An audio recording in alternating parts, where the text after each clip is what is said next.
I feel like the Rebbe, with this answer, the Rebbe kind of made me a spitz. Because that was it, That's it. The Rebbe is the way. And really, as a kid, when I got this letter, I was so thrilled, and then I went to Chabad Yeshiva and the whole thing, but always felt, I hope I embodied this value, but at least for sure I got it, like from the Rebbe as an answer, and all my life I'm trying to live with it. If you've been enjoying this podcast, please like and subscribe so that others can enjoy it as well. In addition, if you've benefited in any way from Among Chassidim podcast and would like to give something back, you can do so today at derher.org/donate. I'm Yassi Kamen. Welcome to Among Chassidim by Derher, an ongoing farbrengen about life as a chassid, our vibrant connection with the Rebbe, and inspired living shaped by the way he teaches us each and every day. This episode is dedicated to the Nishmas Harav Sadia ben Rav Mordechai Olav Shalom Dahan and the Refuah Shlema for Chana Bas Nechama Dina by Shaul and Shendi Dahan. Shalom Aleichem, Rabbi Asi Spiegel. How are you? Baruch Hashem, Aleichem Sholem. Okay, thank you very much for taking the time to talk, and I hope it will be a benefit for myself and for all the listeners and those that are watching. Bezrat Hashem, thank you for having me. Okay, so I think the way I would like to begin is that we actually had it once printed in Derher, I believe. We did an interview with you regarding a certain event, but I think the way it began is you discussed a little bit, if I remember correctly, that you discussed a little bit of the background of where you came from. I know you wrote to the Rebbe at one point, and I understand that you weren't born into Lubavitch. It's something that you acquired, and there's some background and involvement of the Rebbe with that. So maybe you can share some Rashi Prakim about that. Okay, so Baruch Hashem, I grew up in Israel to a mother and Orthodox family, what's called over here Kippa Sruga. And my father, Zol Razai Gesund, is a big Torah scholar. So he gave me solid education. And as a kid, I was interested in, Rabbonim and learning and things like that. So, but really, we didn't have any connection that I know of with the Rebbe or with Lubavitch. Later in life, I discovered my grandfather had some connections, but when I grew up, I knew nothing of it. And my connection started when I was about 12 years old. And I heard about the Rebbe a little bit more, but I ended up, I don't know if that was the first thing, but one of the first things that happened was I saw a movie about Tishrei in 770 when I was about 12 and a half years old. So when I saw that, it made a big impact on me. And I started connecting with Chabad House in my local town, Petach Tikva in Israel. And I ended up getting a letter from the Rebbe for the Bar Mitzvah. I wrote the Rebbe a letter, he wrote me back. And I went to Chabad Yeshivas at 15 years old. And that's also when I went the first time for Tishrei, when I was 15 years old. That was Tishrei Tovshin Mem Hey. Then I came Memvov, again for Tishrei. And then mid Memvov, between Purim and Pesach, I actually came to learn by the Rebbe. I came for Pesach. I stayed in Morristown, was there for about a year and a year and a half, and then in 770. So basically, I was in 770 from mid Memvov, and Mem Zayin, Mem Ches, Mem Tes, Nun. And in later years, I was also on Shlichus as a Bocher, but I was there in and out for different farbrengens.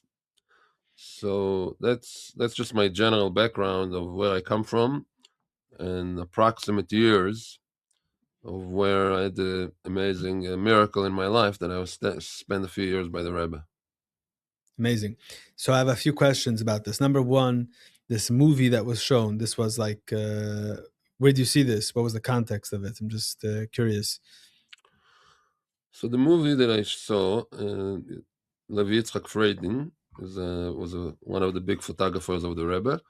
He used to, when he came back from Tishrei, in those years, those the mems. Okay, so when he would come back to Israel, he would walk around different towns and show a movie of Tishrei. It was reels, it was like an old style movie, but it was amazing to see. And he showed it in some hall in Petach Tikva, in where I lived. And somehow I got the notice about it, and I went to see it because I was already curious more about the Rebbe by that point, and it blew my mind. That movie basically, changed my life because I saw it and I couldn't believe, just try to imagine. I'm 12 and a half years old. I'm Kippa Sruga kids from Petach Tikva. The shuls that I've seen in Tel Aviv, Petach Tikva, Yerushalayim, wherever I was, I've never seen anything even remotely close to what is going on in 770. So as a kid, when I saw it, I got so excited. The dancing and the Rebbe is like, making everybody jump up and down. And yeah, that kind of got me. The reaction of my parents when I told them about it, it was also the next thing, which they didn't really like it so much, which made me even more interested. So that was like my beginning, or one of the angles of it. Yeah. Okay. And I've always heard about Levi Yitzchak Freidin bringing the videos back to Eretz Yisrael to show people, but I don't know. I wasn't familiar with your story, and that there's, that was the catalyst to what brought you to the Rebbe. That's pretty amazing. There was also, I think I remember that there was interaction and answers you had from the Rebbe before you came. Right. Am I correct? So Maybe that was right. afterwards. No, it's around the same time. This is all prior to my bar mitzvah. Um, what happened was I started going to Chabad house in my town. There's another piece of it, which honestly I don't even remember what came first, this movie or whatever I'm going to tell you right now. But I, as a kid, no, this definitely came first. This part I'm going to tell you is that I, as a kid, maybe when I was 11 or so, or maybe before, I went with my parents to what's called in Israel Shavua Sefer, the week of the book, which in Israel nowadays it's all over Israel. Back then it was mostly Tel Aviv and Jerusalem. There was like big book display of all the publishers of Israel in town square in the middle of Tel Aviv for a week, and you would walk around and just see the different new books and publications. So my parents took me there as a kid, and Chabad Kehos, many Wolf from Kfar Chabad, they were always there. Apparently the Rebbe asked to be there.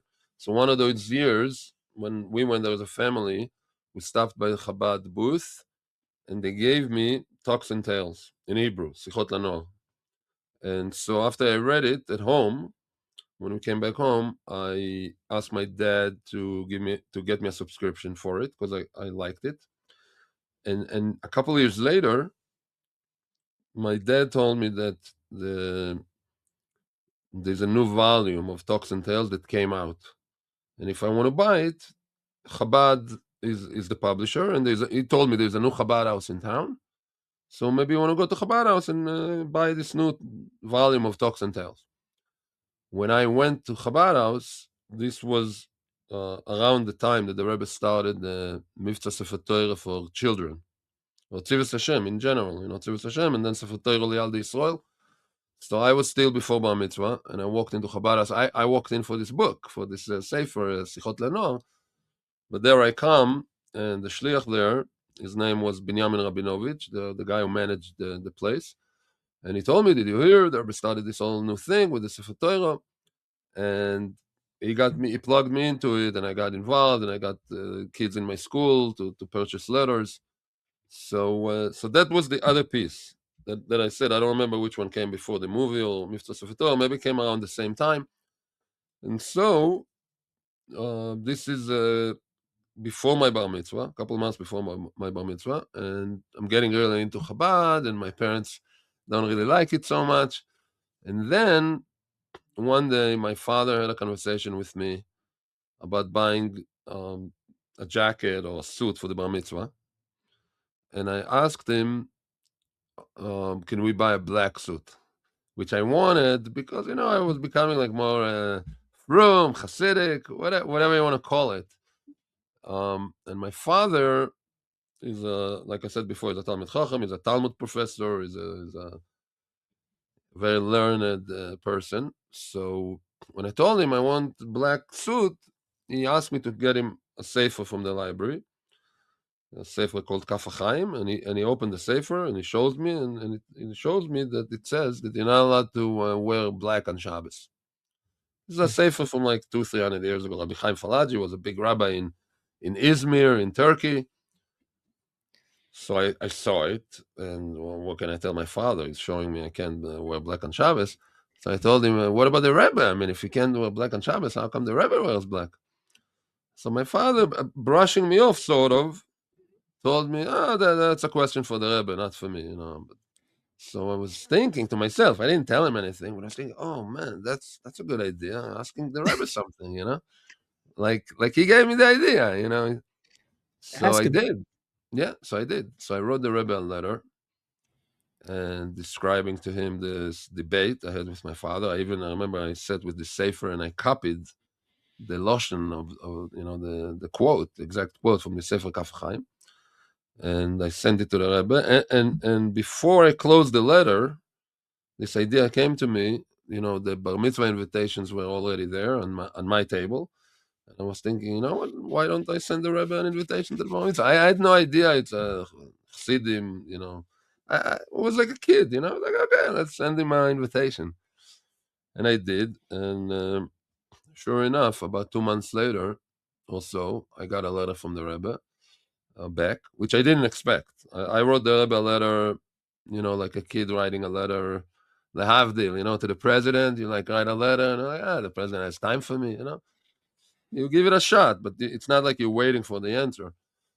So, but the answer did come, and the Rebbe, I was zoichet to get from the Rebbe a letter for the bar mitzvah, Yirotzen, Mashem Yisborach, the official bracha that the Rebbe, kind of a standard lotion that the Rebbe sent everybody, and the Rebbe signed it, and then there's a nun base in the letter.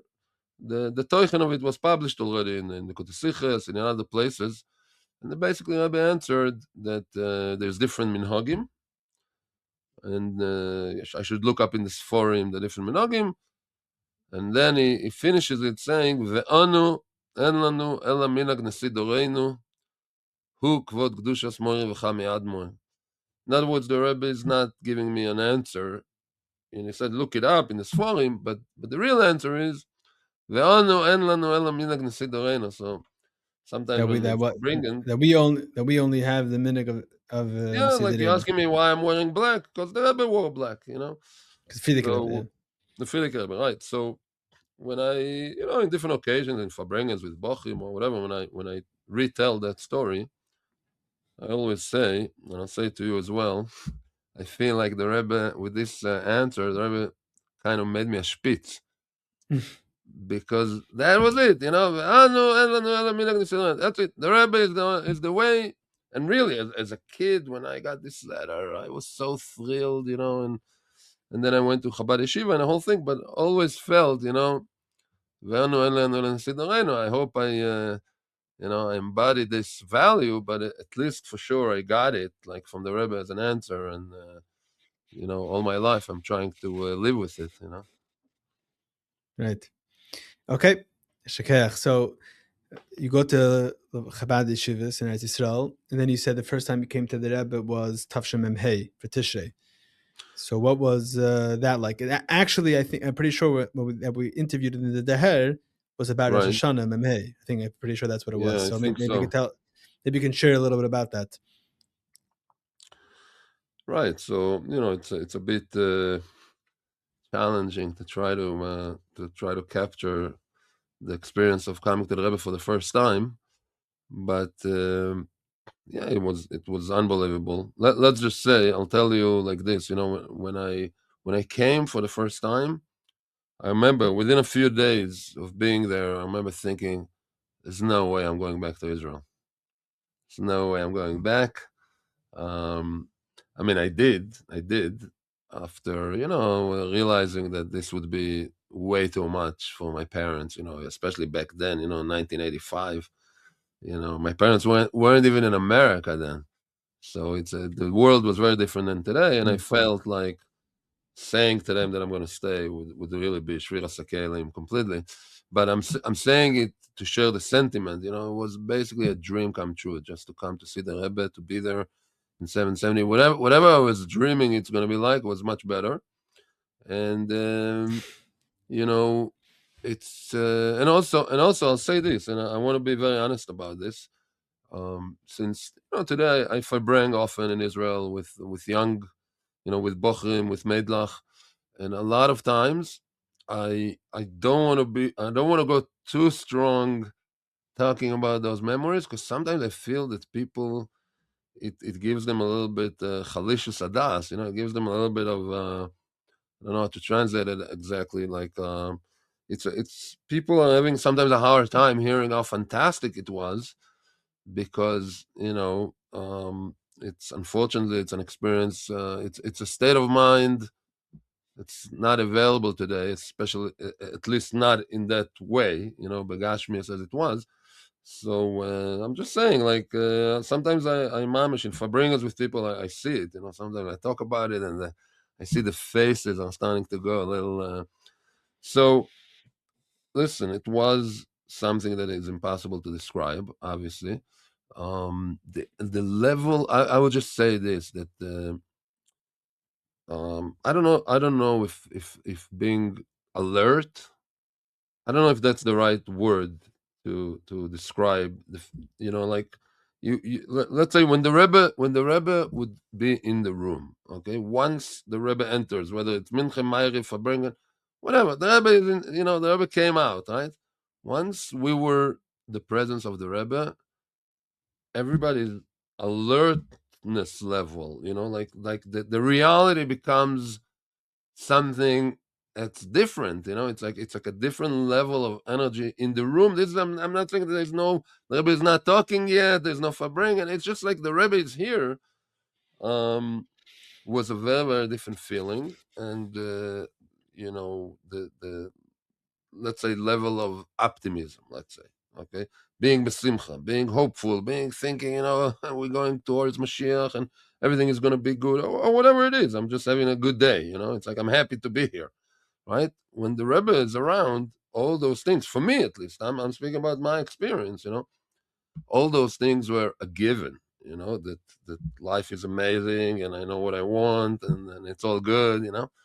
It's just incredible, because you're extremely affected by the fact that the Rebbe is there. So, of course, if there was singing or simcha or moments like that, I was just like something else, basically. Okay. And that Tishrei at that time, you're able to, like, on the Fabrengens, you're able to understand the Rebbe, or was just the Arum at that point? That's a good question.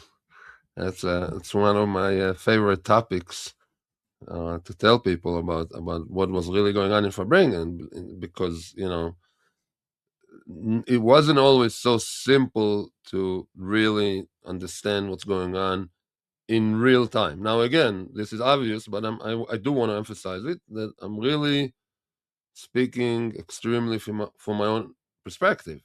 So I'm speaking really. I'm going to explain it really strongly, but this is what I felt. I don't know. Other people could feel other things. So for me, it's like this. I really did learn Yiddish as much as I could. And obviously, I really wanted to listen and hear Farbrengen and focus and as much as possible. Since, I was in 770 for several years, so I have, different memories of different angles in 770 where I got myself a better place. Obviously, the first Tishrei, I came in as an Israeli bocher without any mishpoche or any relatives in Crown Heights or anybody. Nobody got me a better place. I had to earn it on my own. I mean, I had friends who gave me tips, but that was it. There's no good uncle who has like a little place for you under his bench or something. So obviously the first Tishrei was challenging in terms of also the second Tishrei was challenging in terms of being able to be close, or being able to hear. Did hear the Rebbe, did get some parts of the Farbrengens, but I can't say that in those years, in those occasions of Tishrei, I was able to fully be there. In later years, I got myself better places in 770, and even then, obviously, when it a good place or when it was a quieter Farbrengen, sort of, not so packed as Tishrei, still, even if you could hear the Rebbe, now begins the real work of holding with him, and that was always a challenge, But first Tishrei was pretty hard, but there were some obviously vochedik, weekday Farbrengens. Those were obviously easier, but also on Shabbos and Yom Tov, you could get some of it at least, But for sure, I can't say that I got all of it. Not even in later years. Right. Is there anything you want to share about the Tishrei Memhei Memvav in particular before we move on to when you actually arrived to stay? Well, I'll say two things. Number one, what I meant before when I said that this is a favorite topic of mine is to say what's the favorite part of it is that a lot of times I tell people that even though I think that a lot of people, I don't want to say most because that would maybe sound too extreme, but certainly many people that were in Farbrengen were not able to either hear very well, or even if they heard well, were not able to hold cup with the Rebbe. It was a very challenging, intellectually challenging thing to do. Nevertheless, even though you were in moments that you didn't hear or didn't understand, you were glued to your place nonetheless. It's a very important thing to understand that in Farbrengen, there were two things going on at the same time. One thing is trying to understand what the Rebbe is saying. If you could do that, that's fantastic. But even if you couldn't, the experience was so strong, you could stand there for hours looking at, and many people did. And they'll tell you about it too. That they knew that they don't really understand, or maybe they understood the kasha, and then their minds flew away. Still, just standing and looking at the Rebbe, the it was like a magnetic type of experience. That's what I'm saying. It's different than what we know today, because today I can't think of anything similar that anybody would be in presence of somebody speaking. Okay, 10 minutes, 15 minutes. If I don't hear so well, I don't understand. Okay, have a nice day. How long can I do it? But with the Rebbe had many participants who were there just to see it or to feel it was already a lot. If you could even understand what he's saying, wow, that's even better. So that's just to explain that. About particular moments in Memhe and Memvov. It's like I have so many years altogether mixed in. I would say that Memvov I do remember. There's a moment I remember very, very strongly is in Tishrei Memvov when the Rebbe got up to dance at the end of Rosh Hashanah Farbrengen. At the end of the Farbrengen of Toshin Memvov. Second year I was there. I'm pretty sure that's what it is. I don't think it's Memhe, I think it's Memvov. But the Rebbe said to sing a Nigun of Simchas Torah and the end of the Farbrengen. And right away, he might have even started. No, I don't think he started himself then. He didn't. I think he said to say a Nigun of Simchas Torah. They started singing, and within shortly after, the Rebbe got up to dance. Now, I think the Rebbe didn't get up in Farbrengen to dance, probably for about 8 years or so. There was like a long gap of since the last time that happened. So I didn't see Tovshin Memhei in Tishrei. And also prior to that, in the Yomanim and all that, there wasn't anything about it. And all of a sudden, the Rebbe got up in the end of the Farbrengen. It was Tishrei Farbrengen, Rosh Hashanah Farbrengen.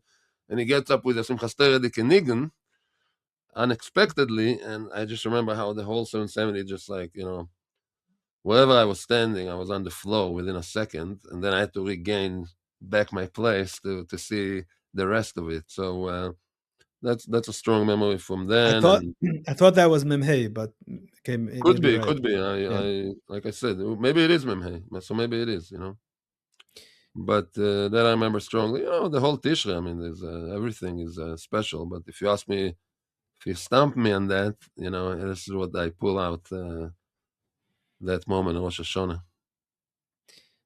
And also Memvav Simchas Torah. There's also Right. a lot of it. Right. Simchas Torah Memvav. So Simchas. So first of all, Simchas Torah. If you ask about Tishrei, then obviously Simchas Torah was the highlight of the whole year in terms of the Rebbe's simcha. But it's not just that there's a kofes and the Rebbe is making with the hand. It's pushed the Rebbe's face when he walked into a kofes, when he walked into 770 and Simchas Torah. It's just like those are things that are a little bit hard to say because it's just like it's like feelings and memories and how can you describe the Rebbe's face exactly? But it was an obvious thing. Like you saw the Rebbe walking in. There is I think you say in Yiddish like "uvgelebt." It's like an expression like I don't know how you say it exactly, but it's just you see the Rebbe more sort of open, like looking at the people more, or just like a different aura coming out of him. So Simchas Torah was bichlal a different level, and I think a lot of people know that one of the most challenging farbrengens was Leil Simchas Torah, when the Rebbe wanted everybody who could to go to Talucha, and but at the same time there was a farbrengen also. The Rebbe started farbrengen around 9 o'clock or so. Everybody went to Talucha around 6 or 7, or depending where you were going. But the first year that I was there, everybody told me that Rebbe wanted people to go far away and don't be a smart boy and try to catch the farbrengen. So I did, But then in Memvov, the second time I was there, I just remembered the when I came back, Memhei, and hearing the description of the farbrengen, and I came already at the very end of it. So Memvov was when the Rebbe turned the cup around. Simchas Torah Memvov, right? Upside down. Upside down, right? Upside down.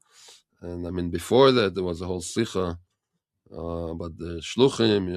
There was a whole farbrengen, but the cup. When the Rebbe turned the cup around, so that year I did go to Talucha to a closer area because I did made a cheshbon how I'm gonna go. I'm gonna go to Talucha, but I'm also gonna catch some of the farbrengen. You became smart.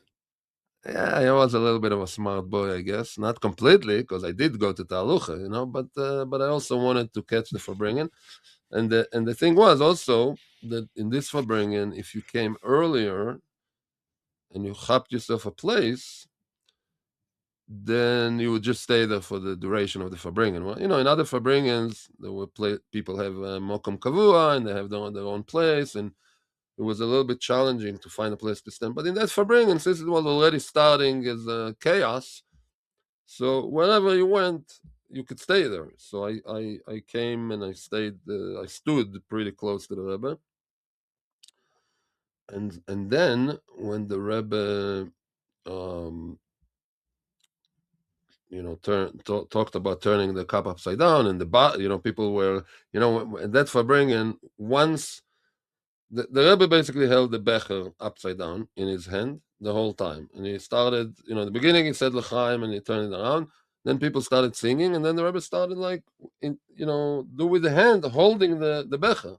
So since the Rebbe was holding it, and everybody else who had a cup that it was done with, he would also hold it upside down, and other people who had bottles of wine or mashke, whatever they had, they also held it upside down. So the whole, try to imagine it like that. The whole 770 is holding the cups upside down, and I don't remember, like 5-10 minutes into it, something like that. Shockingly, the Rebbe looked at me and he told me to say l'chaim. It was the motion that the Rebbe did back then was he was holding the cup, in one hand, and then he went like this. So I got like a look like this from the Rebbe, like, where's your l'chaim, So the Rebbe never asked me to say l'chaim, before or since, it was just like my moment in life, But the problem was that there was no more l'chaim in 770. I mean, 10 minutes ago, the Rebbe already said to turn it upside down, which means basically to empty all the vessels. And the Rebbe said a sikha back then, that this was related to the Rambam, why the menorah, the goblets, the gvim are upside down. So because you have to empty them and give it to the world. So it took me like a little while turning around and figuring out that there's no way I'm going to score l'chaim right here, and leaving outside and trying to get l'chaim from outside wasn't a good idea because I would never be able to come back where I was standing, So, and by the time I was figuring my options, the nigun ended and the fabringen ended, and the only other time for me to say l'chaim to the Rebbe, I mean, some people said during a kofis, but for me in a kofis, I was like way up there in the ceiling, so there was no way to say l'chaim to the Rebbe.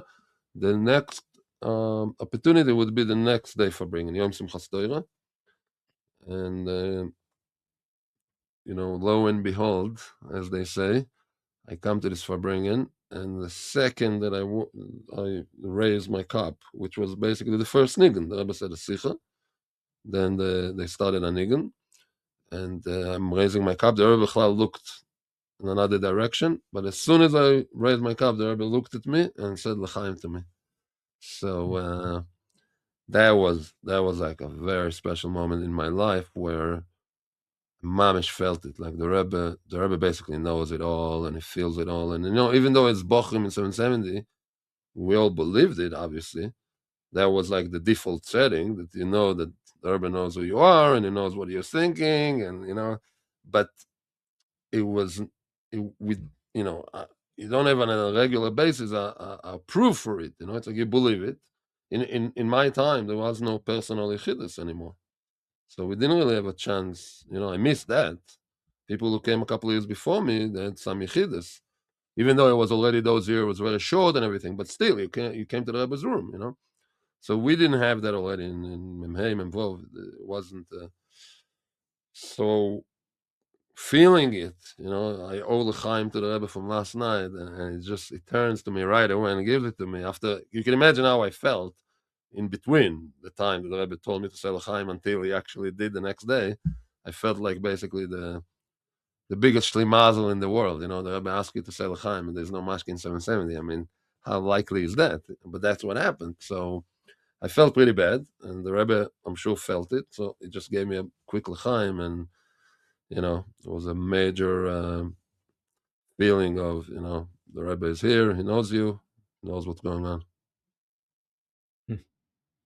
Wow. Okay, thank you for sharing that. So, Memvav, you went back, and then just remind me, you said you came back to Marstown. So Memvav, I was there for Tishrei. Then I went back to Israel. Now, like I said, and this is real, I'm not playing it up or anything, but really, the first Tishrei came, the second Tishrei came, I really wanted to stay. Mitzidi, the way I felt, and I was ready to do it, but there was no way to do it unless I would really, cause a big issue with my parents. I was 15 years old, 16 years old. So after Tishrei Memvov, when I came back to Israel, I started already doing Tishrei, but even when I came back, I started writing the Rebbe like every few weeks. I'm writing a pan. I'm asking for a bracha, that some miracle should happen, that I should be able to come learn by the Rebbe. This was the only thing on my mind. And the miracle did happen. My parents decided, my father's a professor, and decided to go on a sabbatical year to Toronto. So because of that, and somehow, don't ask me how, but somehow I managed to convince my parents that, I'm going to miss them so much. I'm not going to be able to stay in Israel for a whole year, So they told me, so what do you suggest? I said, well, Toronto, New York, it's not so far away. I should go to yeshiva in New York, and then I could come visit you once in a while. And somehow they went for it, and they even helped me because, back then, I don't know how it is today, but back then, if you were, let's say, a bocher in yeshiva in Lud, in Eretz Yisroel, and you would come to Ole Torah during Tishrei, many bochrim came to check out, maybe they could stay in the yeshiva, but there was an agreement between the yeshivas that you could only learn in Ole Torah if your yeshiva from Israel sends them a letter that they are asking for you to learn there. It wasn't so easy to get this document, but here my parents were going to a sabbatical, so this was like an official thing. They came to the Anola, and then I got a letter, so I had no problem. It was like a smooth ride for me. I got to New York, and basically, year Memvov, I came for Pesach. So Pesach, I was, in 1414 with the older Bochrim, and then after Pesach, I went to Morristown. So I was in Morristown for half Memvov and Memzayin, but every Shabbos I was in Karnitz, I was never Every a single Shabbos. Shabbos. What? You never a Shabbos in Morristown? Never. I was never there for Shabbos, not yet. So, and during the week, I'll just say, during the week, sometimes there were surprise Farbringans. Big Farbringans, obviously, everybody went to New York for Farbringen. Sometimes I remember surprise Farbringans that we were debating, like, should we listen on the hookup or should we go to New York? And you go very fast, an hour and 20 minutes, whatever it was, and at least you catch the second part of the Farbringen in 770, so that's, I think, that's what we usually did, You were from that camp that decided to go. Yeah, but I'll tell you, I remember this maybe once or twice because I was from the camp that if there was even a chance that I would be a Farbringen, we would already be in New York, Right. Something like that, I came for the Rebbe, I didn't come to sit in Morristown or any place like that, but there's no other way. Why did he go to Morristown and not to Ole Torah? So that's funny. That's funny you ask, because my Israeli friends who were then in Kvutze, right? So that Pesach, I was thinking, should I go to Ole Torah or should I go to Morristown? So they told me, listen, if you're going to go to Ole Torah, then you're going to be in 770 all day. You're never going to learn anything. But if you go to Morristown, at least during the week, you'll learn, and then you come for Shabbos. So I don't know if that's what really happened in reality, but at least in theory, that was the idea, Yeah. So and then Mem Zayin, I basically chose not to go on shlichus as a bocher. I don't know if this was the right thing or not, but that's what I chose because I wanted to be, I wanted to be by the Rebbe. So to me, it was so hard for me to even get there from Israel with my parents, the whole thing. And then everybody wants to go on shlichus. I was like, you know what, I'm in 770, so I kind of stayed, Mem Zayin, Mem Ches, Mem Tes. I was in 770. So you went straight from Mars in the 770. Boom. Yeah, basically, yeah, kind of like. So you were there. So you were there. Hey Tavis, Tavshem Zayin. I was actually. Somebody called me today in Israel to ask me to Fabreng somewhere. So one of the questions was, "You were there at Tavis, right?" I said, "I was." Okay, let's do it. They're looking for somebody who was there. Yeah. So it's almost Hey Tavis. So maybe you could talk about that a little bit. Oh yeah, for sure. Well, okay. Well, Dida Notzach is definitely one of the highlights of the years that I was there. No question about it. I would say, listen, the story begins when I was still in Israel. In the summer of Memhei, I was in yeshiva in Kiryat Malachi, Nachlas Chabad, and I remember really, very strongly this memory that we were told that the Rebbe is going to speak about something very, very important on Yud Beis Tammuz. The reason we heard that is because, the Rebbe already had a guch for Echidus before Yud Beis Tammuz, and he told them that he'll speak about it on Yud Beis Tammuz. So, but we had no idea speak about it, we didn't know what it means. And we were young Bachrim, so we weren't in the know of really the insides of Lubavitch, what's going on. So we just knew Makifdik. So as Bachrim, we were certain, not certain, I wouldn't say certain, but we were thinking that probably there's going to be a new Mivta. Because that's the spirit of the days. The Rebbe is going to speak about something important. What's he going to speak about? So we had no clue that this is coming. And then Yud B'S Tammuz, the Rebbe spoke. And then, Tzfas Tammuz was more of a less public Farbrengen. So still we heard the hookup, but, So I remember it. A lot of people were confused in Israel. People didn't really know exactly what's going on. The details were like, trickling in. This guy knew this guy knew that. But there was a general sense. I'm talking about the very beginning. After that, we all knew what's going on. But there was a general sense that this is something that is very, very upsetting the Rebbe. This is like really negia be'etzem mamish. And I'll say, as a young guy, I remember when the actual story and the details came out. I remember in my own mind a little bit of a kind of like a gap. I couldn't understand why this is so negia to the Rebbe. I'm not the only one, but I'm just saying, like, not that I was questioning it. I'm just saying, like, this was the whole. I remember that we were still in Israel, and we heard. I think it was Shabbos Pinchas when the Rebbe like put his hand on the table, and it was like with Rashag. There was the Fabring that the Rebbe spoke with Rashag and knocked on the table, and those reports were coming in, and it was amazing. Like everybody knew. Then there's like I think the Rebbe said then that it's hard for him to prepare a Rashi Sikh episode. There was an expression like this. So, things nobody ever heard the Rebbe.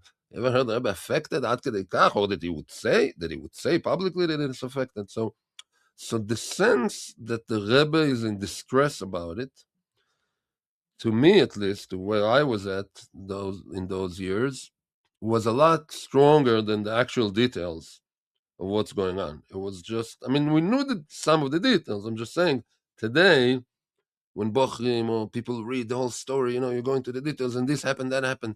For us, the details were secondary. The main thing was that the Rebbe was, so there was a lot of tension around this, a lot of stress.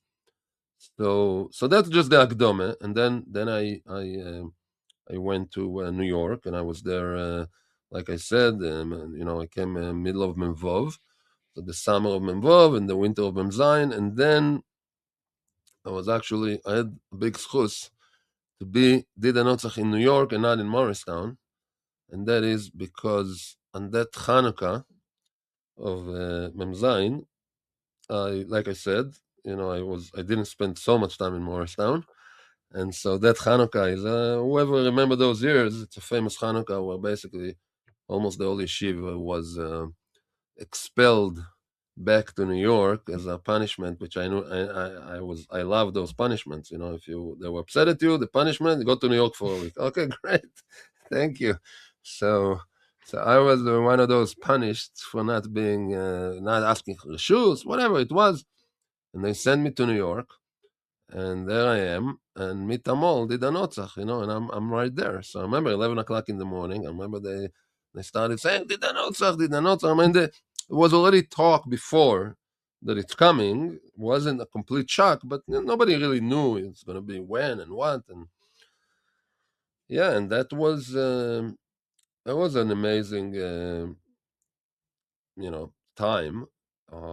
The first few hours, everybody was dancing in front of 770, and everybody saying l'chaim, And then the Rebbe coming to Mincha, which I happen to remember it pretty well, because the contrast between where we were at, and the way the Rebbe came in, it was pretty obvious, and you could even see it in the video today, and imagine what it's like to feel it, It's like pretty much around 11, we got the news, if I remember correctly. So let's say 11:30 or so, you're already in front of 770, dancing, and then Mincha is 3:15, right? So it's like after 3 to 4 hours of the Chaim and dancing, and outside, inside, upstairs, downstairs, since 2070.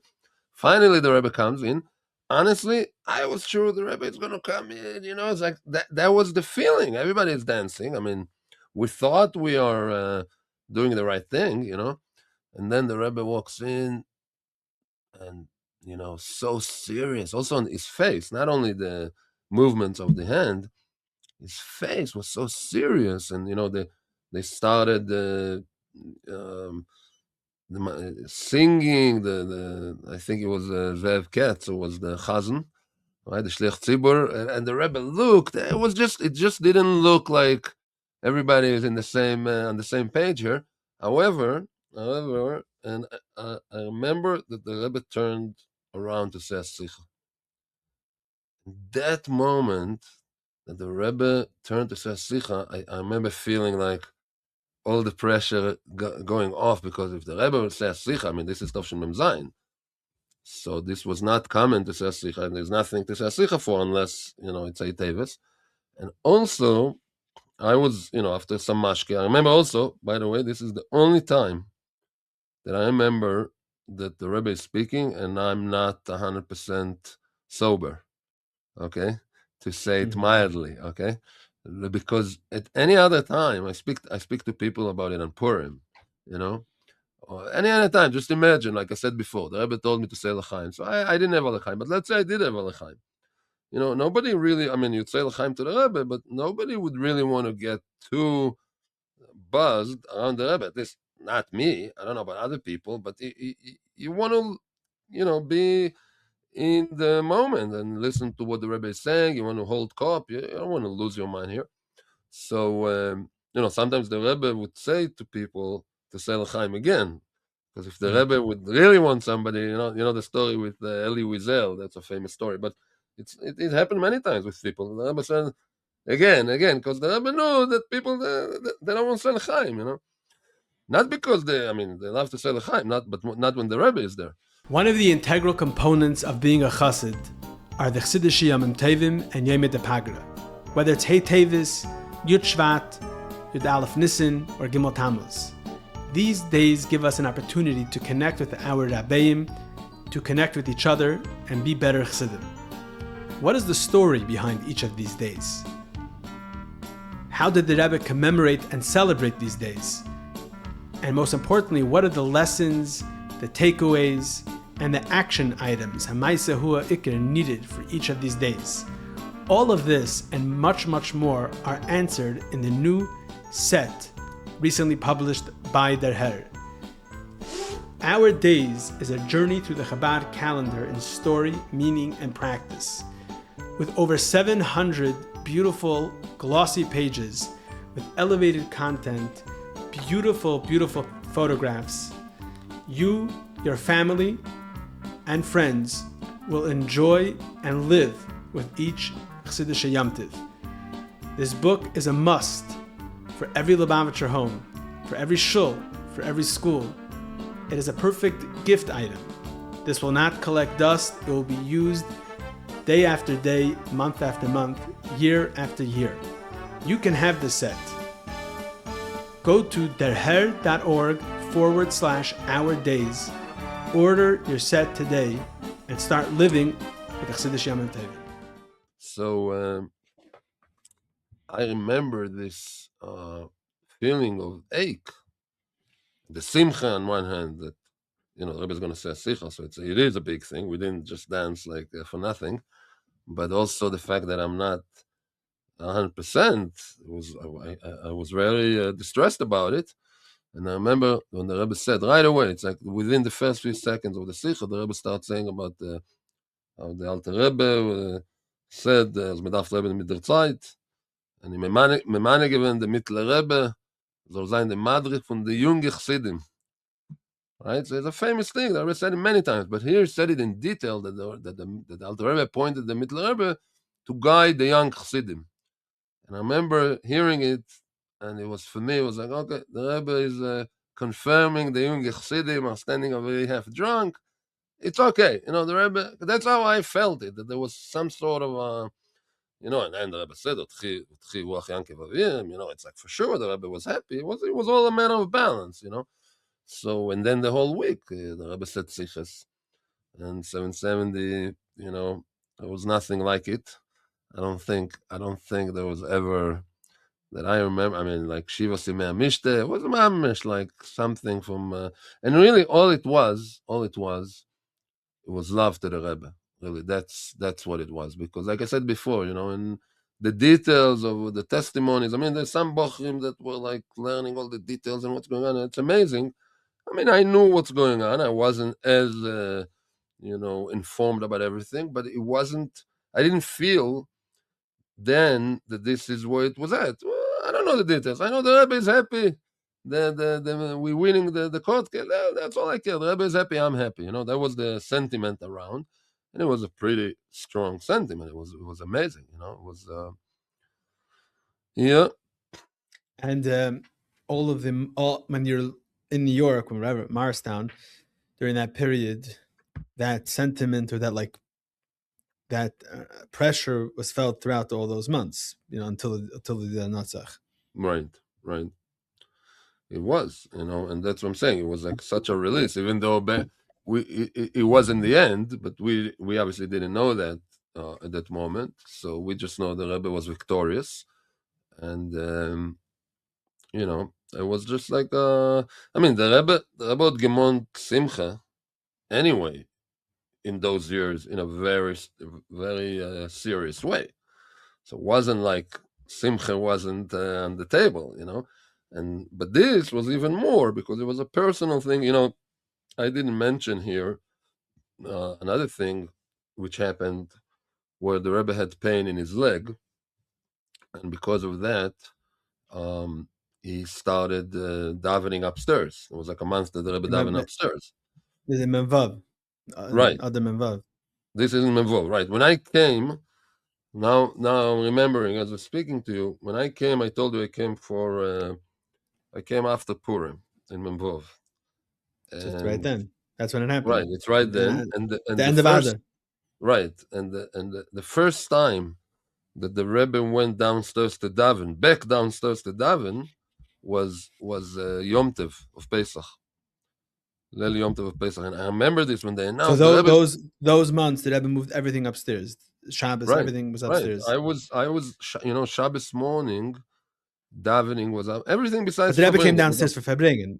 Right. So besides Farbrengen, the Rebbe daven upstairs, right? So Shabbos, obviously, how much room is there upstairs for Shabbos? So you do have to come a lot earlier, right, to chop a place.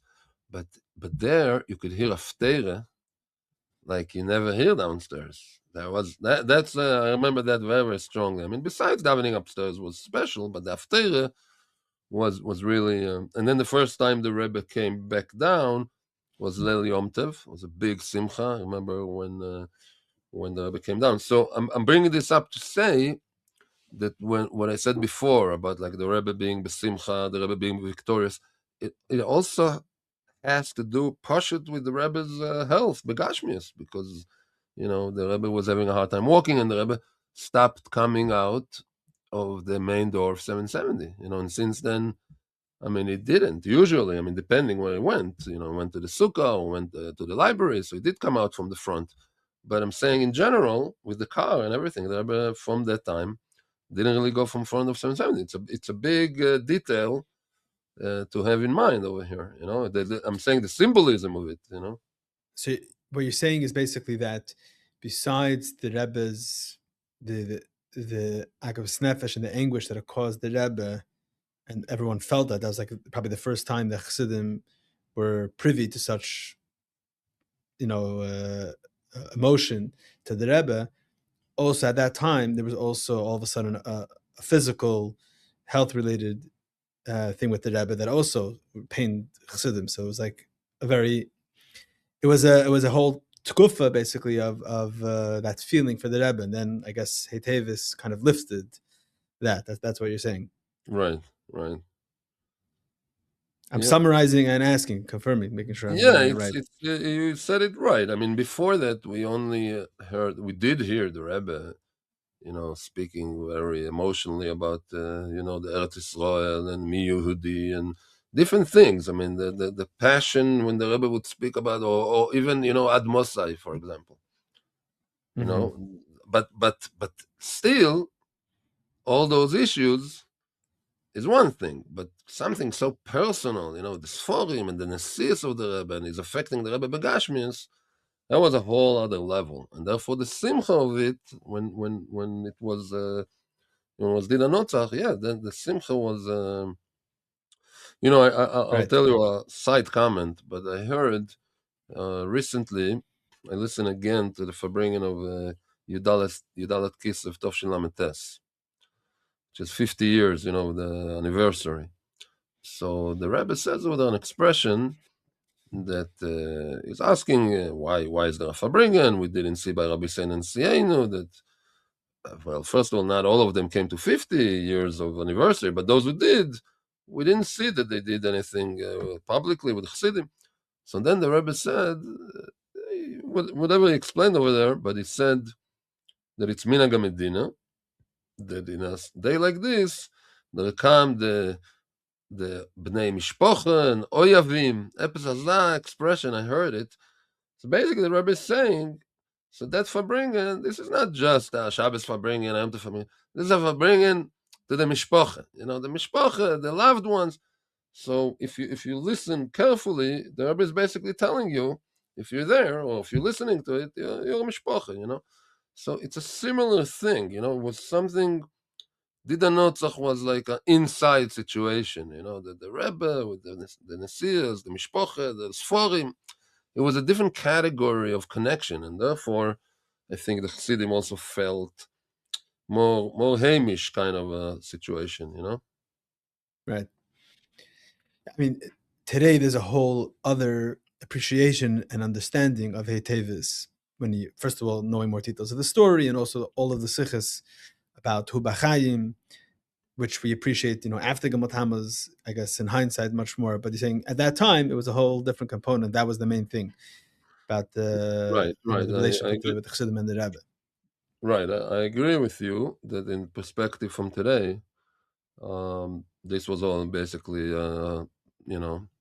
preparation for our situation today, because those sikhs that the Rebbe says in those years regarding the Sforim and Dida Notzach, that every year the Rebbe gets Mer Aktiv and Ubachaim and all those issues. Yeah, those sikhs are giving us a lot of koach today, and it even seems as if this was some sort of a chone for us, or something. I don't know exactly what to call it, but that's how we look at it today. Yeah, absolutely. Right. Okay, so what are some of the, so Mem Vav, Mem Zayin, you're there, and I asked in the beginning about understanding the sikhs, and you Right. said that as the years went on, there was more of that. So, are there any highlights from those early years that that you remember, that something that you want to share, particularly?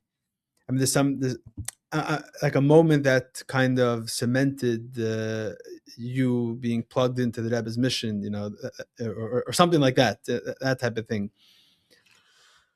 There's So, there's some famous sikhs at Yachal Atzile. There's different things like that. So maybe you want to share. right. So I'll tell you something in general, and then I'll zero in on a couple moments. But in general, I want to say that in those years there was Farbringen almost every Shabbos. I mean, after the Rebbetzin, for sure there was a Farbringen every Shabbos, but even before that, it was almost every Shabbos.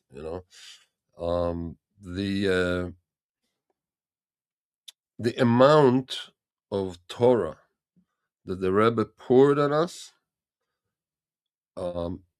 in real time. I mean, obviously today we have in the bookshelf, we could see. I mean, it takes exactly 3 seconds to show somebody what is the fruits of the Rebbe's Torah. I mean, we see the volume of it, even. So that's obvious today. When you look at the library, you could show it, Poshet Begashmis, right? But I'm speaking about in real life, in real happening, right? So you're there, you're Bochen 770, okay? So the amount of sichas, let's say you have a likut every Shabbos, okay, and you have the sicha of last week, which the anocha is 30 to 40 pages, and then there's all kinds of things in the middle of the week, right? I'm just saying, Stam, to catch, to be what's the word? To be like updated with the Rebbe and the recent publication. Up to date. Up to date, yeah, thank you. To be up to date with the Rebbe, yeah. Let's say I arrive here, Oder Menvov, to be up to date. That itself took a lot of work just to catch up to where the Rebbe is holding, and let's say there's a Farbrengen on Shabbos. So Farbrengen is, let's say, 4 hours, 5 hours, depending which year. But let me zogen, this is about what it is. And you feel, and by Monday, Tuesday, depends which week, Anocha comes out, the whole Farbrengen is written. Okay, so no matter what I got on Shabbos, now I have the Anocha, and I have to learn it, right? So I'm saying this to say that for somebody like me, somebody came for a week or two or a month, but somebody was there for like straight, 5 years, and then like another 2-3 years in and out, something like that, which is basically my matziv.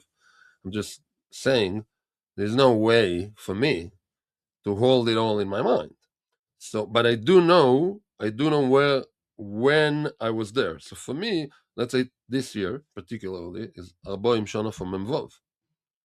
So I'm looking, doing Tishrei more now, also a little bit, but doing Tishrei, Chaptit, Arboim Shana. A lot of times I look in Farbrengens, and I'm like, wow, I was there. That's amazing, I feel more connected to it because I was there, and yet I don't remember it at all. Certain sichos, I'm like, really? How can I don't remember it? Because we're talking about some seriously high volume of sichos that you have to remember. I wish I remember more than I do, But then I'm saying this as a setting to, on the other side of it, there are some moments that were so strong that would never forget, that they're there, they're chokuk in my mind. You wake me up in the middle of the night, I'm there, Baruch Hashem, those moments are obviously the more emotionally charged moments, because usually that's how we remember things. There's like something going on, So for example, yes, you mentioned Ato Yochel Atziloi. That's a sicha that I remember where I was standing. I remember first of all that sicha, which is also a likut. It's a likut sichas. It's muge. I'm pretty sure it's muge twice. One version in Likutei Sichos. There's another version that the Rebbe was magia right after. It's almost the same, but not exactly. But there's also another interesting detail to that sicha, which is very unusual. Not completely unusual, but highly unusual. And that is that the Rebbe actually said the questions of the Rashi a few days before, because there was a yechidus for the Orchim who came for Pesach. This is right after Pesach, this Farbrengen, like a week or two. And there was a Yechidus, and in the Yechidus, which we all heard, we would be standing outside and listening to the Yechidus, or maybe it's, I think it's a Yechidus, I'm pretty sure it's a Yechidus, or maybe it's a Sikha to women, no, I think it's a Yechidus, and the Rebbe there, he says that he's going to speak about it on Shabbos. It's the Chitas of the day, I think. So the Rebbe starts with the Sikha and the Chumash, and then it starts asking questions about Rashi. What is Rashi talking about? And he's presenting all the questions. And by Shabbos, this already I'm not sure, but it might have been even Muge. Could be that the Rebbe was Magia the questions, or they were printed. Like everybody knew the Rebbe is going to talk about it. I'm just saying, this did happen many times, that we knew the Rashi, that or even sometimes the question, but to have a mamish sicha, it's like a 15-minute sicha, I think. It's not short, So we knew the questions, but there, what I remember particularly is not dafka the biur itself, which I did hear. That's talking before about sichas that I understood or not. By the way, You have to give a background of what the Rashi is. what the Rashi is, right? So the Rashi is basically lo samod al dam reecho. Lo samod al dam reecho. don't stand by when your friend is blood is being spilled. Okay, that's basically the pasuk, and Rashi gives an example that kegoin, somebody is drowning in the river, and a chayoro, a wild animal, or robbers come to him. Okay, and you could save him. In this particular, it's a very particular scenario. Somebody is drowning in the river, and a wild animal or robbers are at the edge of the river. So it's not only he's drowning, but if he's trying to save himself, he has nowhere to go. And the Rebbe was analyzing this, comparing it to the midrash, to the source of where Rashi takes it from, and analyzing the differences in the in the wording there, and also just the idea, why is Rashi getting into such a particular situation? And the answer, of course, I'm just saying the point of it. The answer that the Rebbe gave was that Rashi is presenting us with a situation where there's a suffix, what is, whether you're going to save the person or you may get hurt yourself because it's a wild animal or robbers, and nonetheless you do have to risk your own safety, which is a suffix. You're not sure if you're going to get hurt or not, and to save another person. Okay, so that's the general topic and the general idea. But there, when the Rebbe discussed this idea that you could actually save this person, the Rebbe, when he said it, those words, "Ve'ato yochel atziloi," and if a Kodesh Baruch Hu is showing you a situation like this, why is he showing it to you? "Ve'ato yochel atziloi," and I remember the Rebbe shouting it, so to say, so in 7 days quiet. When the Rebbe is speaking anyway, it's quiet. Nobody is speaking. For bringing everybody's, as they say, you could hear the flies. It's not an exaggeration. It was really very, very quiet. When the Rebbe was speaking, nobody dared to not to speak, but to even make any sounds. So it was very quiet, and you hear the Rebbe, and his tone, is going up, and he's basically, but the idea is that he's saying to us that we could save another yid, v'ata yochel atzilo. So for bringings like that, when the Rebbe basically, put it in our mind, not just the idea as an intellectual idea that we could help another yid, but it's our responsibility that we must do it. So it's like we have in the parsha where Yosef, he sees Yaakov Avinu.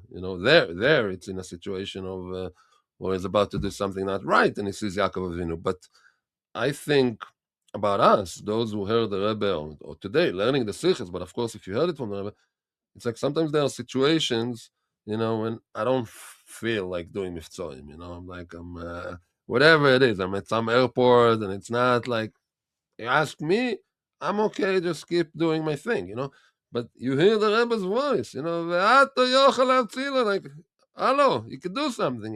Those things have a huge impression. And also that thought that you could affect. A lot of times it's not just that I don't feel like it, but even deeper is that I don't think it's going to work. Like I was on shlichus, whatever it is, we have to go speak to the mayor, tell him, I don't know, to give permission for a Hanukkah minyan, whatever it might be, and you feel like, nah, why would he care about it? And all of a sudden the Rebbe's voice, you hear it in your head, and it's like, what are you talking about? Of course you can do it. Well, I give you the koiches to do it. Those are very powerful moments where the Rebbe instilled those ideas. I always tell people, by the way, that the Rebbe, there's two tools that the Rebbe used. I mean, there's more than two, but two general tools the Rebbe used to affect the world. One was yichidus, personal encounters with people, which obviously change people's lives completely. And the other one is Farbrengen. Now, Farbrengen was a bigger keli for the Rebbe. First of all, Chidus also stopped at some point, but even in general, Chidus, Farbrengen, this is really the way the Rebbe did it, and I think Chidus, I'm not here to rate it, I'm just saying, like, Farbrengen was the main kli, right? And that's what made people go to shlichus and follow the Rebbe and be Chassidim. It was farbrengen, basically, right? So yeah, those sichas, it's not just the intellectual ideas, which are amazing, obviously, but it's the way the Rebbe gave it to us. Mesoro, Moshe Kibbel Torah Misino, Mesoro. He Pashat gave us the ideas. Those moments of passionate farbrengens is what went into our hearts. Yeah, and it's interesting that you're saying that the Rebbe gave this, and this is the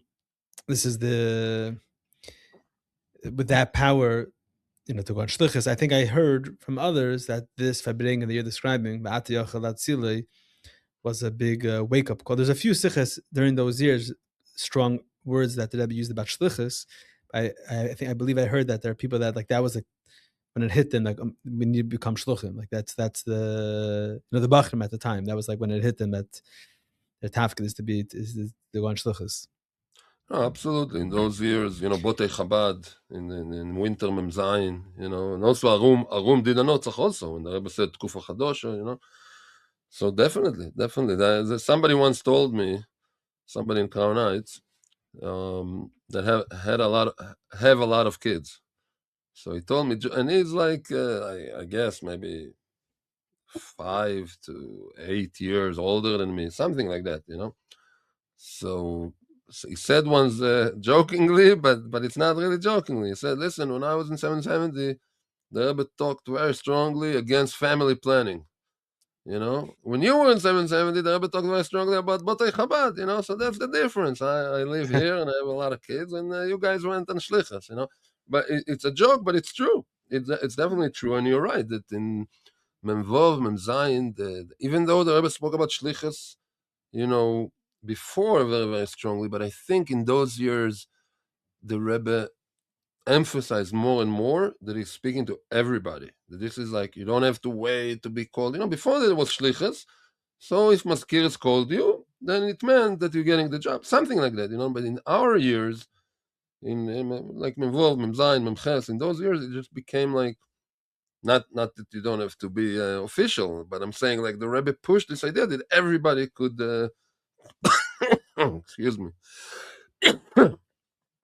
excuse me, that the Rebbe pushed the idea that it's for everybody, chazak. So it's true. Right. And someone else that I spoke to in one of the previous podcasts was talking about that in his years, he has his years, but now you guys, after Gimmel Tammuz, have everything. I think the lashon he used was miksha achas. So I guess now we have to have large families and go in shlichus, if they're both. Okay, That's right. so... Okay, I'm thinking about those years in that tkufa. Okay. So talking about Mevav, Mem Zayin. So then we get to Memches. So first of all, something that everybody, first of all, was Hakel, Memches, the big kach that the Rebbe had in Hakel, and then also everybody that I talked to describes Simchas Torah, Memches, as out of this world. Right. Maybe you want to talk about that. Okay, so first of all, yeah, of course, I also talk about it. In fact, when I talk about it with people, I always tell them, don't believe me. Ask other people about Memches. So get it from other people as well. So I'd say like this. Listen, by Memches, I was really only before that at 3 Simchas Torahs, right? Memhei, Memvov, Memzayin. So I'm not the expert on Simchas Torahs, but I was there for 3 years prior, and yeah, it was very different. Well, first of all, Tismach in general, when Tismach came, and the Rebbe talked about Simcha because of the letters of the year, Tismach or Tesamach. So the Rebbe already pushed Simcha very, very strongly, and then it was the moment when Rashag left. Okay, so there was a combination of a couple of things that happened together. He left our office. Yeah, he left. Now, that moment, he basically came into, well, first there was Ma'ariv, and then there was a coffee. So he did come into a coffee. And he's a big player in the in the scene of a kofis, because he goes to a kofis with the Rebbe, the first one and the Dances with the last one, Rebbe. obviously, and dances with the Rebbe.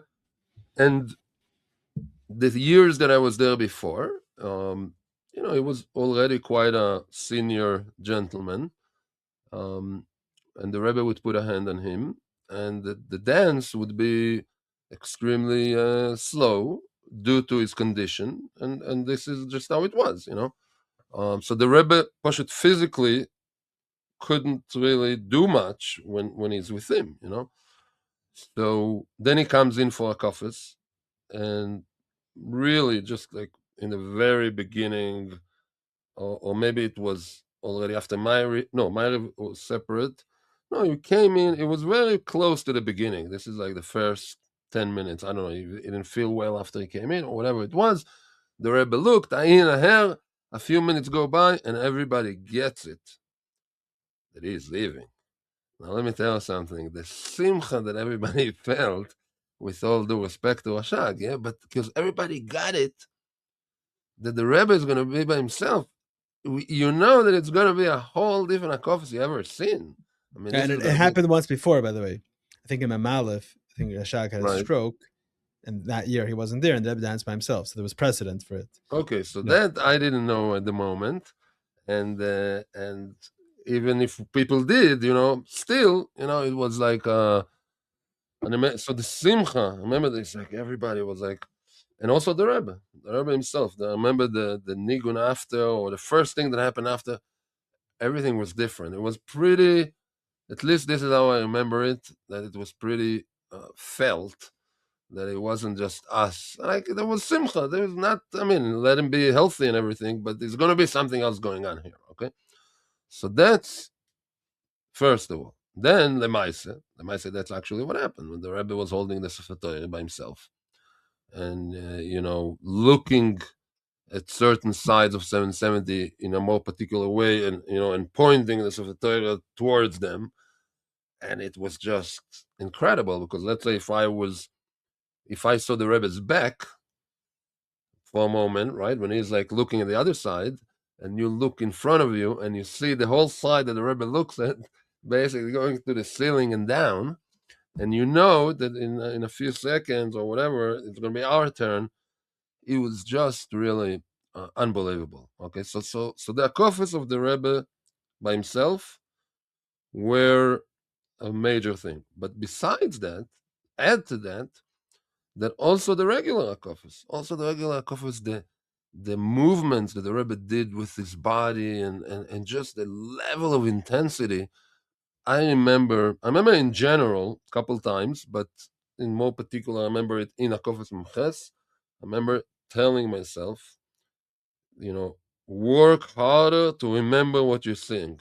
Seriously, I'm not making it up. I remember it, mamish, b'shas ma'aseh, that I'm telling myself, you have to remember this. You have to remember, because I remember feeling that this is not. I couldn't even believe that I actually see that the Rebbe is physically doing, with his hands, clapping, and the speed of it, and it was just like you were looking, and it was like, this can't be. I can't be. This is not what I'm seeing here. Is not begashmius going on. It's impossible. It's something else. Like there's no words to describe it, but I do remember feeling it b'shas ma'aseh.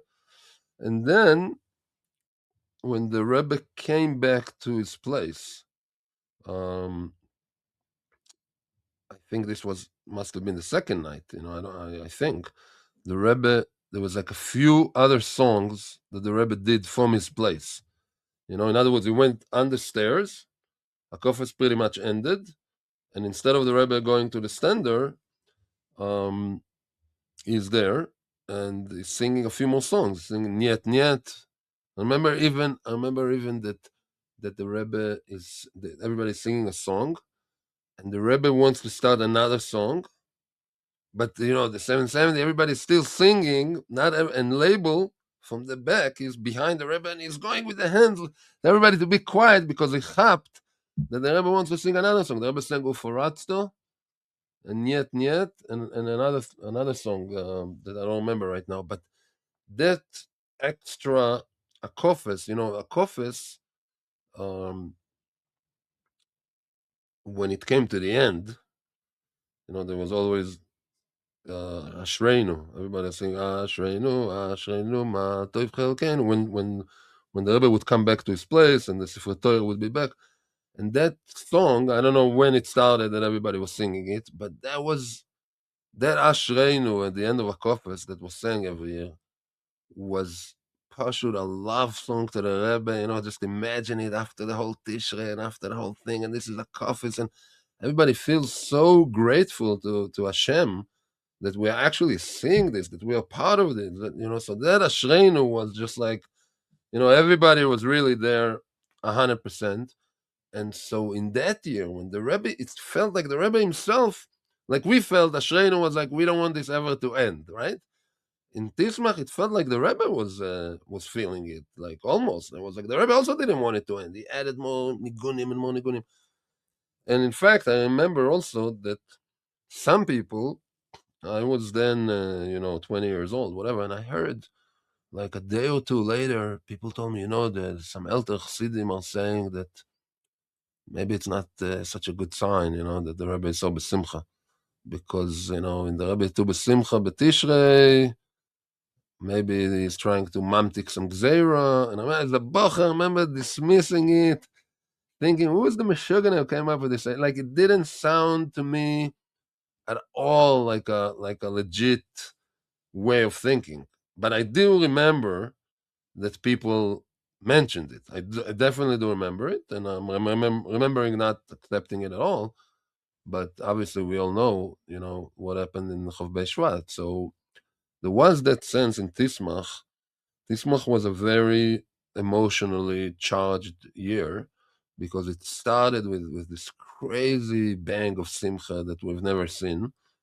And then, it took a few months, but still, it did happen in the winter. The Rebbe sitting Shiva and walking by the Rebbe sitting Shiva. This was like not something anybody thought about or wanted to be a part of. And yet, at the end of the year, the Rebbe says, it's actually in a Mugadik Sicha, in Kiseitz Tismach, where the Rebbe speak about the Simcha B'Taharoso, and the Rebbe also got up to dance over there. This was also one of the unforgettable farbringings of all times, both in terms of content of what the Rebbe is saying over there, that we need to be more b'simcha to bring Mashiach. It's a pretty radical sicha there, but also the dance that the Rebbe danced. And also, the Rebbe said over there that it was a atzloche dikeyo, I think, mutzlach dike, atzloche dike, the shnas atzloche, because of buildings, because Tismach is also shnas abinyan. But, it's an amazing thing that in that year, the Rebbe actually writes in a Mugadik Sicha that it was a Atzloche Dikeyo, so it was a mix, but definitely Tismach was, and also the demand, the drisha from Rebbe that we should be besimcha, it's like all over that year, and that definitely, I as somebody who basically kind of grew up in 770, I'll tell you something. I'm always ready for a dance. Seriously, it's even today. I live in Tzfas. I daven in a Polish shul. They don't dance so much in the shul that I daven in. But today, punkt. Somebody started dancing after davening. Some of the people in the shul, they look at him, whatever. Maybe he's having a hard time. I don't know. But for me, I see a Yid dancer, I immediately Kadima, I'm like, why don't we do it every day? Because, growing up in 770, this is like the most natural, normal thing to do, is to be besimcha, even if you're not besimcha. It doesn't matter if I'm there or not. It's the Rebbe mont, mezuzah besimcha, Yeah.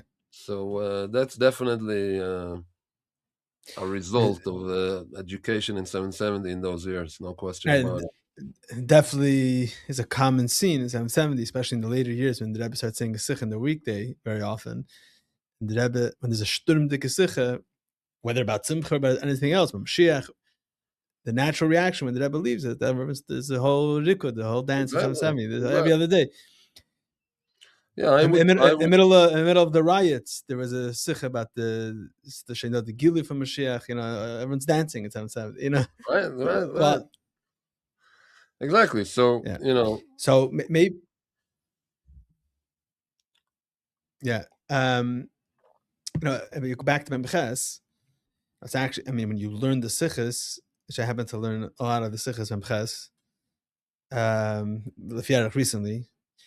So it's like you read them, especially Tishrei, and I was saying about Tismach and Tisamach, and then you know what's happening Chav B'Shvat.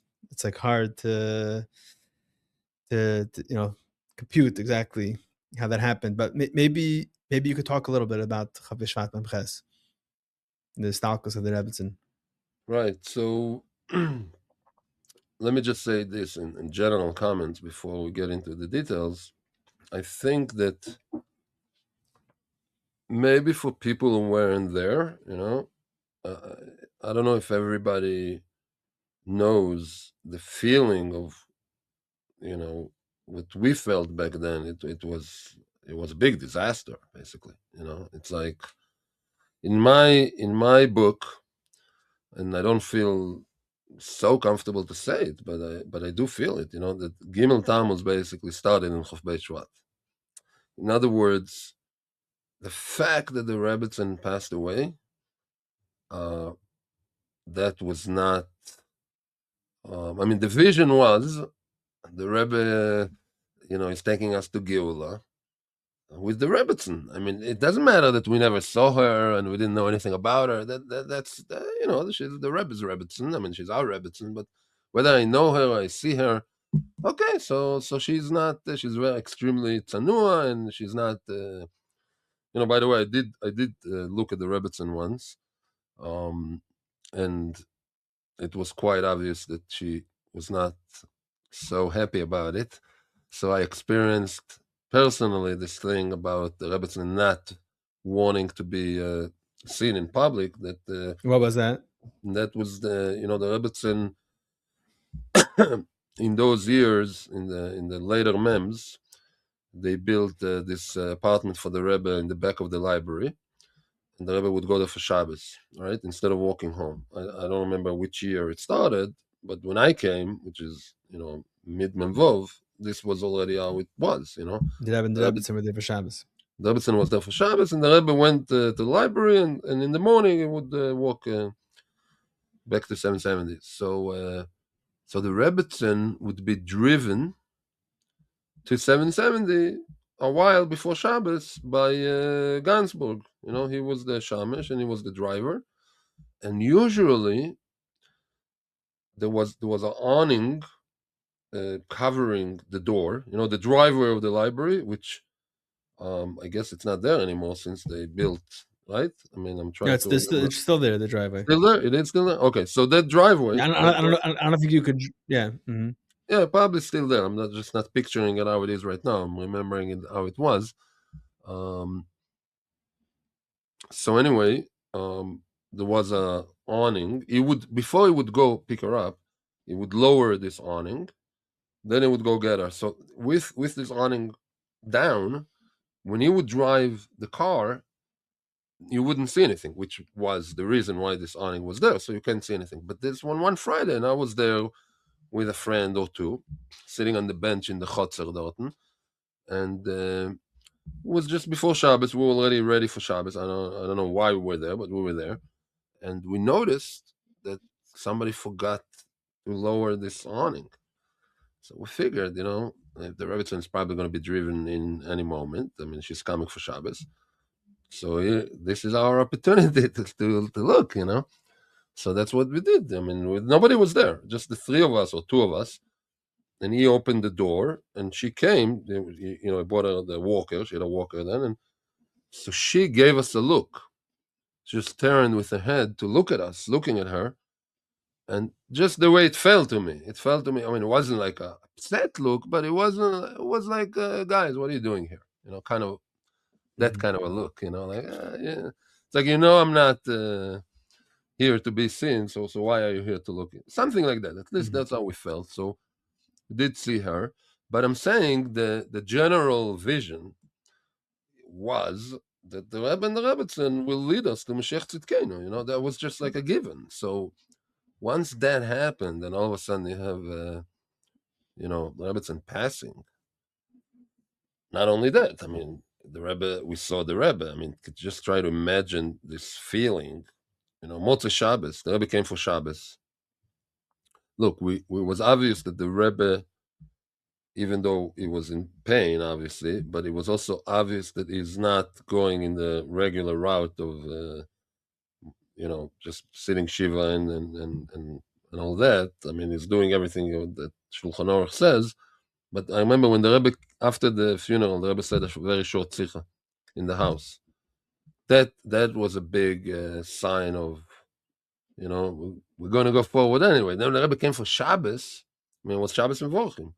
So the Rebbe came for Shabbos. I mean, obviously, what in 770? Yeah, it was. So it was a mix between, the Rebbe is sitting Shiva, but the Rebbe is keep going, and the things the Rebbe said, V'chayit and the Liboy. You see, I actually think that the Rebbe Mamshich given a new way in the world of how to look at mourning. I think people before, sometimes I think about things that sound maybe extreme Chabad, like as if all I'm thinking about is the slichas and I don't see the world. But really, I'm saying this from the other perspective. I see it not from the slichas. I see it from reality. I see in reality, especially in Israel, but it's also in America, that a lot of times when people go through, go through a passing or even a tragedy, people try to navigate the energy right away into mitzvahs, writing Sifrei Torahs, buildings, making buildings in names of people who passed away. I really believe that way of thinking in the world, the Rebbe brought it down in Chof Bei Shvat. The way the Rebbe himself spoke right away, and bifrat that their name was Chayo. This is how the Rebbe ended the first time he spoke the day of the funeral, and he came home. This is how he ended the sichur. Bifrat that their name was Chayo. So the whole thing of Chaim and Mamshich Zayin, the life, that was what the Rebbe brought down. But meanwhile, while it was happening, Motzei Shabbos, the Rebbe was sitting and in his place in a small shiva chair, and everybody, Bochrim and everybody. I mean, we didn't go to the house to Menachem Ovel, the Rebbe in the house, but went in 770, But just the feeling of it that I'm going Menachem Ovel the Rebbe. I mean, what is going on in the world? If we got to that moment, it felt so strange, especially also in light of Tismach and all that. I mean, the whole thing was kind of surreal, but that's what it was, Mm-hmm.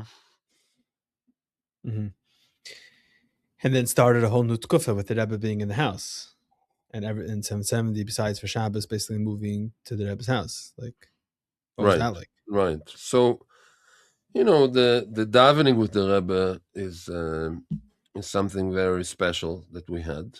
In those days, once in a while you would get to daven mamish in the Rebbe's house, but the rest of the time, most bochrim weren't able to be there every day. But in 770, you heard the Rebbe, during time of davening, you heard the Rebbe in the speakers in 770.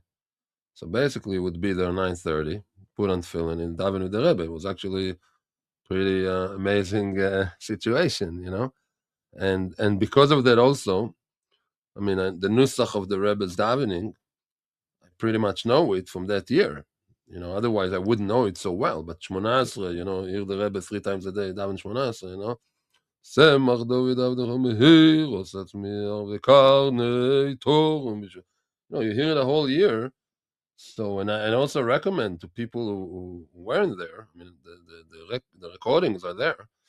How many Chassidim, daven with the Rebbe once in a while. Just put it on and daven with the Rebbe. It's a pretty amazing thing that it's even available. So that was like a highlight of Tismach. Davening with the Rebbe a whole year was that, and yeah. But in general, I'll be honest and say I don't want to get too depressed over here, but I will say that what I said before, that it was a choneh for Gimmel Tammuz. I'll tell you something. I don't come from a Lubavitch background. Okay, the letoivu lemutav. Really, I'm being very honest. I didn't go up in a Chassidish home, and that you know results in you know just you don't get the same education. There's certain things you get. It's like somebody who didn't go up from. You either hear it when you're 3 years old about Moshe Rabbeinu and Yaakov Avinu, and if you do hear it at 3 years old, you're a certain kind of a yid, and if not, listen. Some people. I mean, I'm married to a Baal Tshuva. My wife didn't go up like this. I know this from a very close relationship. Baruch Hashem, a Chassidish woman, everything, but there's something you didn't go up with. So the same thing, somebody go up with the Rebbe. Baruch Hashem, like my kids, like kids who grew up from zero, from the birth, from the moment of birth, they see a picture of the Rebbe. Obviously, okay. So that's the good side of it.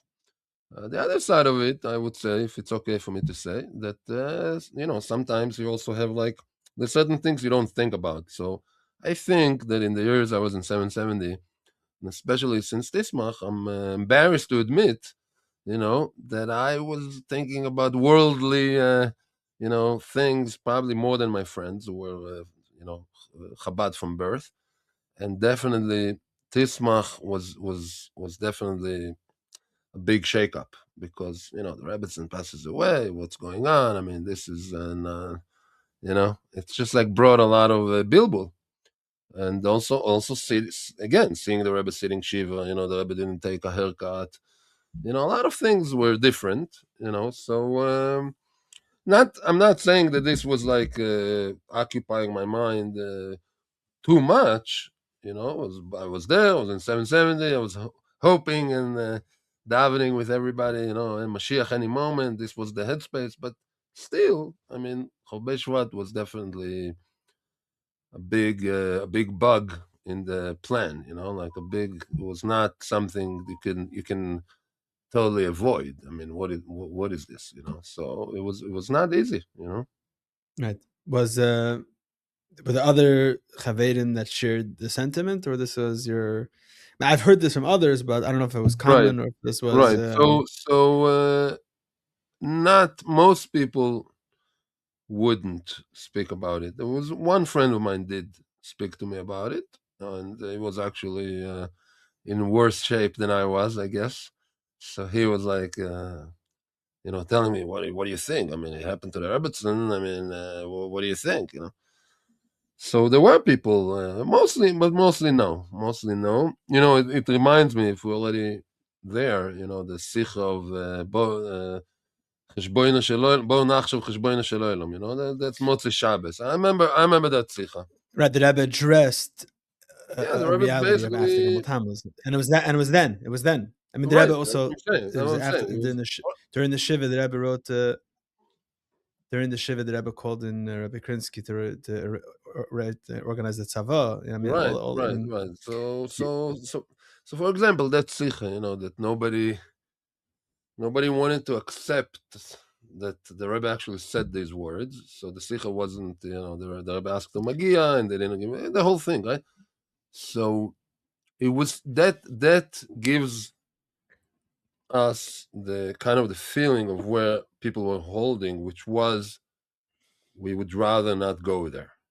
That was the thinking, and which is okay. It's not that I wanted to go there. I'm just saying maybe I thought about it more than others.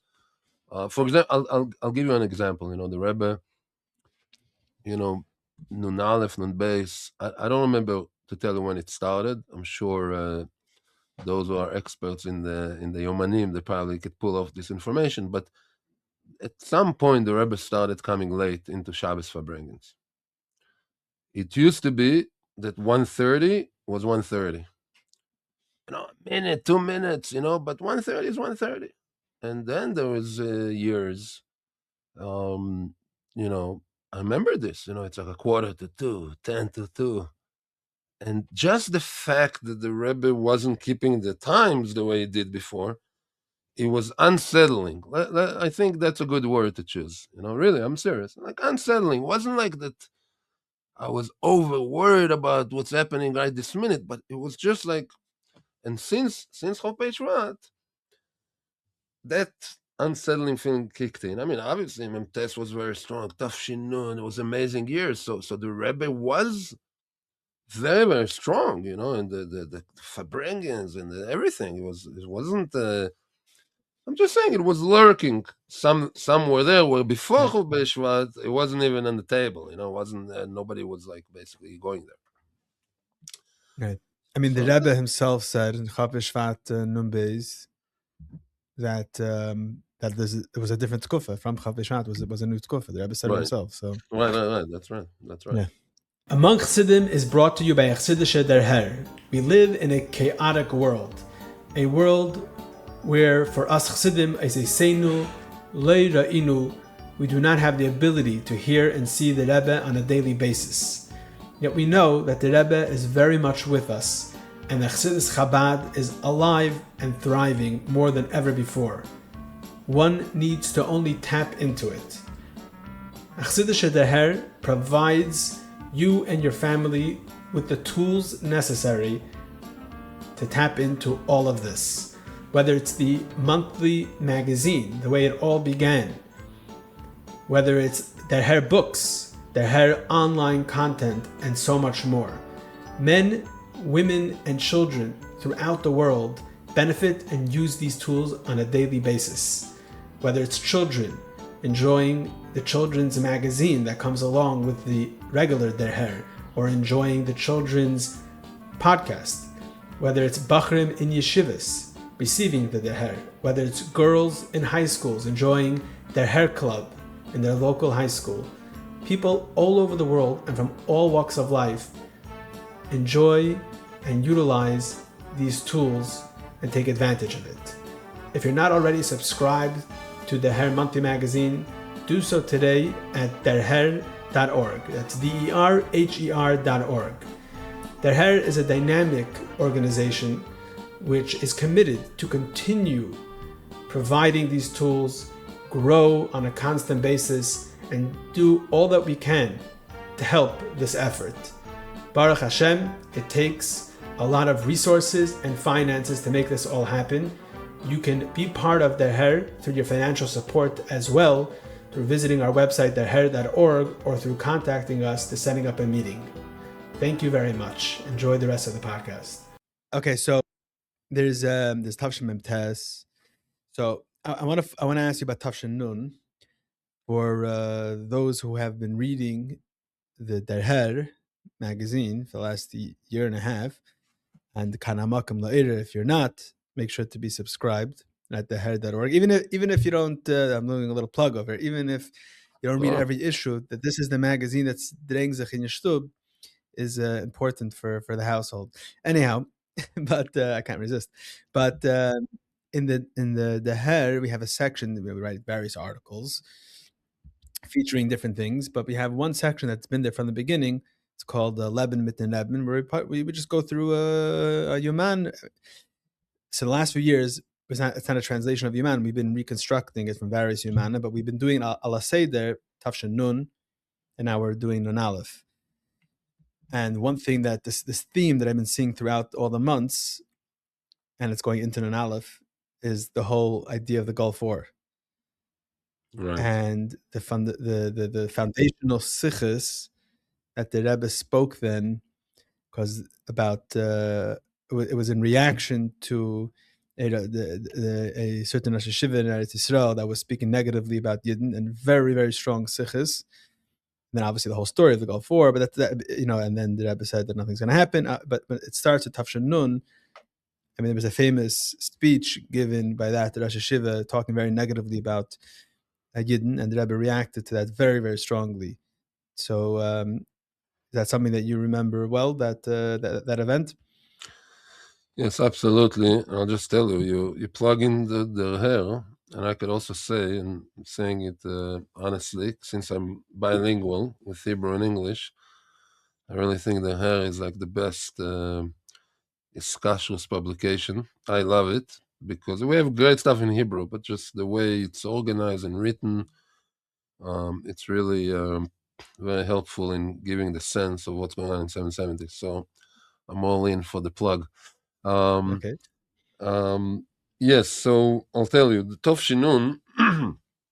Excuse me. So Tov Shinun, obviously Tiesh Nas Nisim, and like you said, also the in the winter there, they will start speaking about when the Berlin Wall fell, which is pretty much the end of '89 in the Goyish calendar, and I think November '89. So there, the Rebbe spoke about in the Farbrengen that Europe is basically B'darkei Noam, B'darkei Sholem. Instead of it being in a war, in bloodshed, it's falling apart peacefully. And Communism. yeah, and about that famous Rosh Yeshiva, you're right. There was a speech. Actually, that speech is in Hebrew. His speech as a Wikipedia entry, because he was speaking totally negatively about the kibbutznikim and all that. And the Rebbe responded, and in Tov A second, Shinun, just I have a question. This was in a buildup of the conflict in Kuwait. It was part of the Gulf War. That speech, or it wasn't connected. I don't know that this was in my memory relating to the war, but it happened at the same time, or Hmm. before, So he but said I don't, that he said that whatever he said that that the kibbutznikim are yeah, they're eating trays, and yeah, like basically, chassidim and yeah, yeah, etc. yeah. And we all know how it is in Eretz Yisroel. Actually, that sicha that I'm going to talk about, it's the Vayikro Tav Shinun. That sicha, the Rebbe lays a certain yesoid in how we relate to other Yidden. But I'll tell a little bit of a personal background for that sicha and why Vayikro Tav Shinun is a sicha that I'm feeling very connected to. And that is because in Tov Shinun, I went to Shlichus to Nepal for Pesach with two of my friends, David Bisk and Chaim Bochalevsky. We were all Bochrim then, obviously. And we went to do the Pesach in Nepal. There was a lot of times people introduce me as the guy who went for the first time to Nepal, but it's not true. There was a Seder in 1989. Bochrim came from Australia. Mandy Castell, who is in Australia now also, and Mandy Lipsker from New York, and they were bochrim in Australia, and they went on shlichus to Kathmandu. The next year, Tov Shinun, we went from New York, from Merkos, with Rabbi Kotlarski. All of a sudden, he arranged it. So that shlichus that I we actually went, I once spoke to Rabbi Kotlarski Barichas about this whole story. It was connected to something you were writing in the hair, so he gave me a little bit of a rundown of the background to those shlichus. And I believe he mentioned your name also. right, yeah. What happened is, and that we discovered years later. We didn't know that back then, but there were there were Israeli travelers in Nepal in '88 in Tismach in Pesach of Tafshin Ches. There were already Israelis there, and they went to the embassy, and there was maybe they gave them matzahs, maybe, but that was it. So these guys wrote a letter to the Rebbe, and they wrote a letter telling the Rebbe that a lot of Israelis are in Kathmandu, and maybe it's a good idea to send shluchim. That letter, the Rebbe forwarded it to Rabbi Castell from Tzach in New York. and and the next year, his son Mendy, who is basically the source for the story, this is where I heard it from, Rabbi Mendy Costel. So he called his father and he told him that they're thinking to go somewhere for Pesach to do, because the reason also for that is just another nekuda, that there was a chidus of the Rebbe with the chief rabbis of Israel in Memvov, I think this was, where the Rebbe suggested that they should arrange public seders for all the people who come from Russia. And so there the Rebbe pushes for public seders. It took a few years, and the Bochrim picked it up. And he talked to his father. His father told him, by Hashgacha Pratis, the Rebbe forwarded to me this letter about Kathmandu. So then they arranged this first Seder in Kathmandu. This is how they got the idea. And then the next year... From Australia. From Australia. So then that was Tovshin Memtes. And then the next year, Merkos was arranging it, and we were sent from New York. Now, how is this relating to what I'm about to say? Is that Sicha, Vayikra Tafshinun. So that Motzoi Shabbos is we were scheduled. We did fly to Nepal. That Motzoi Shabbos.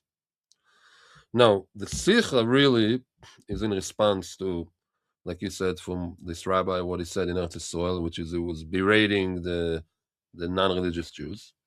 And the Rebbe was speaking. This was very passionate Sicha. And also I remember, like I told you before, I remember V'ata Yochel Atziloi. So here I remember when the Rebbe said, Jeder Ried was geht, heint auf der Welt is a Ud Mutzel Me'esh.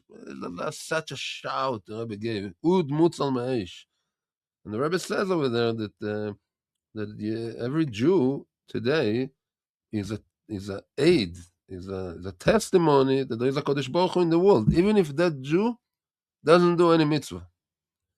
And so how could that guy or anybody speak against Yidden? Bechlal, how could they have the chutzpah? And the Rebbe brought many mekoyres over there, and he says, Amzu yotzarti li. That's the after.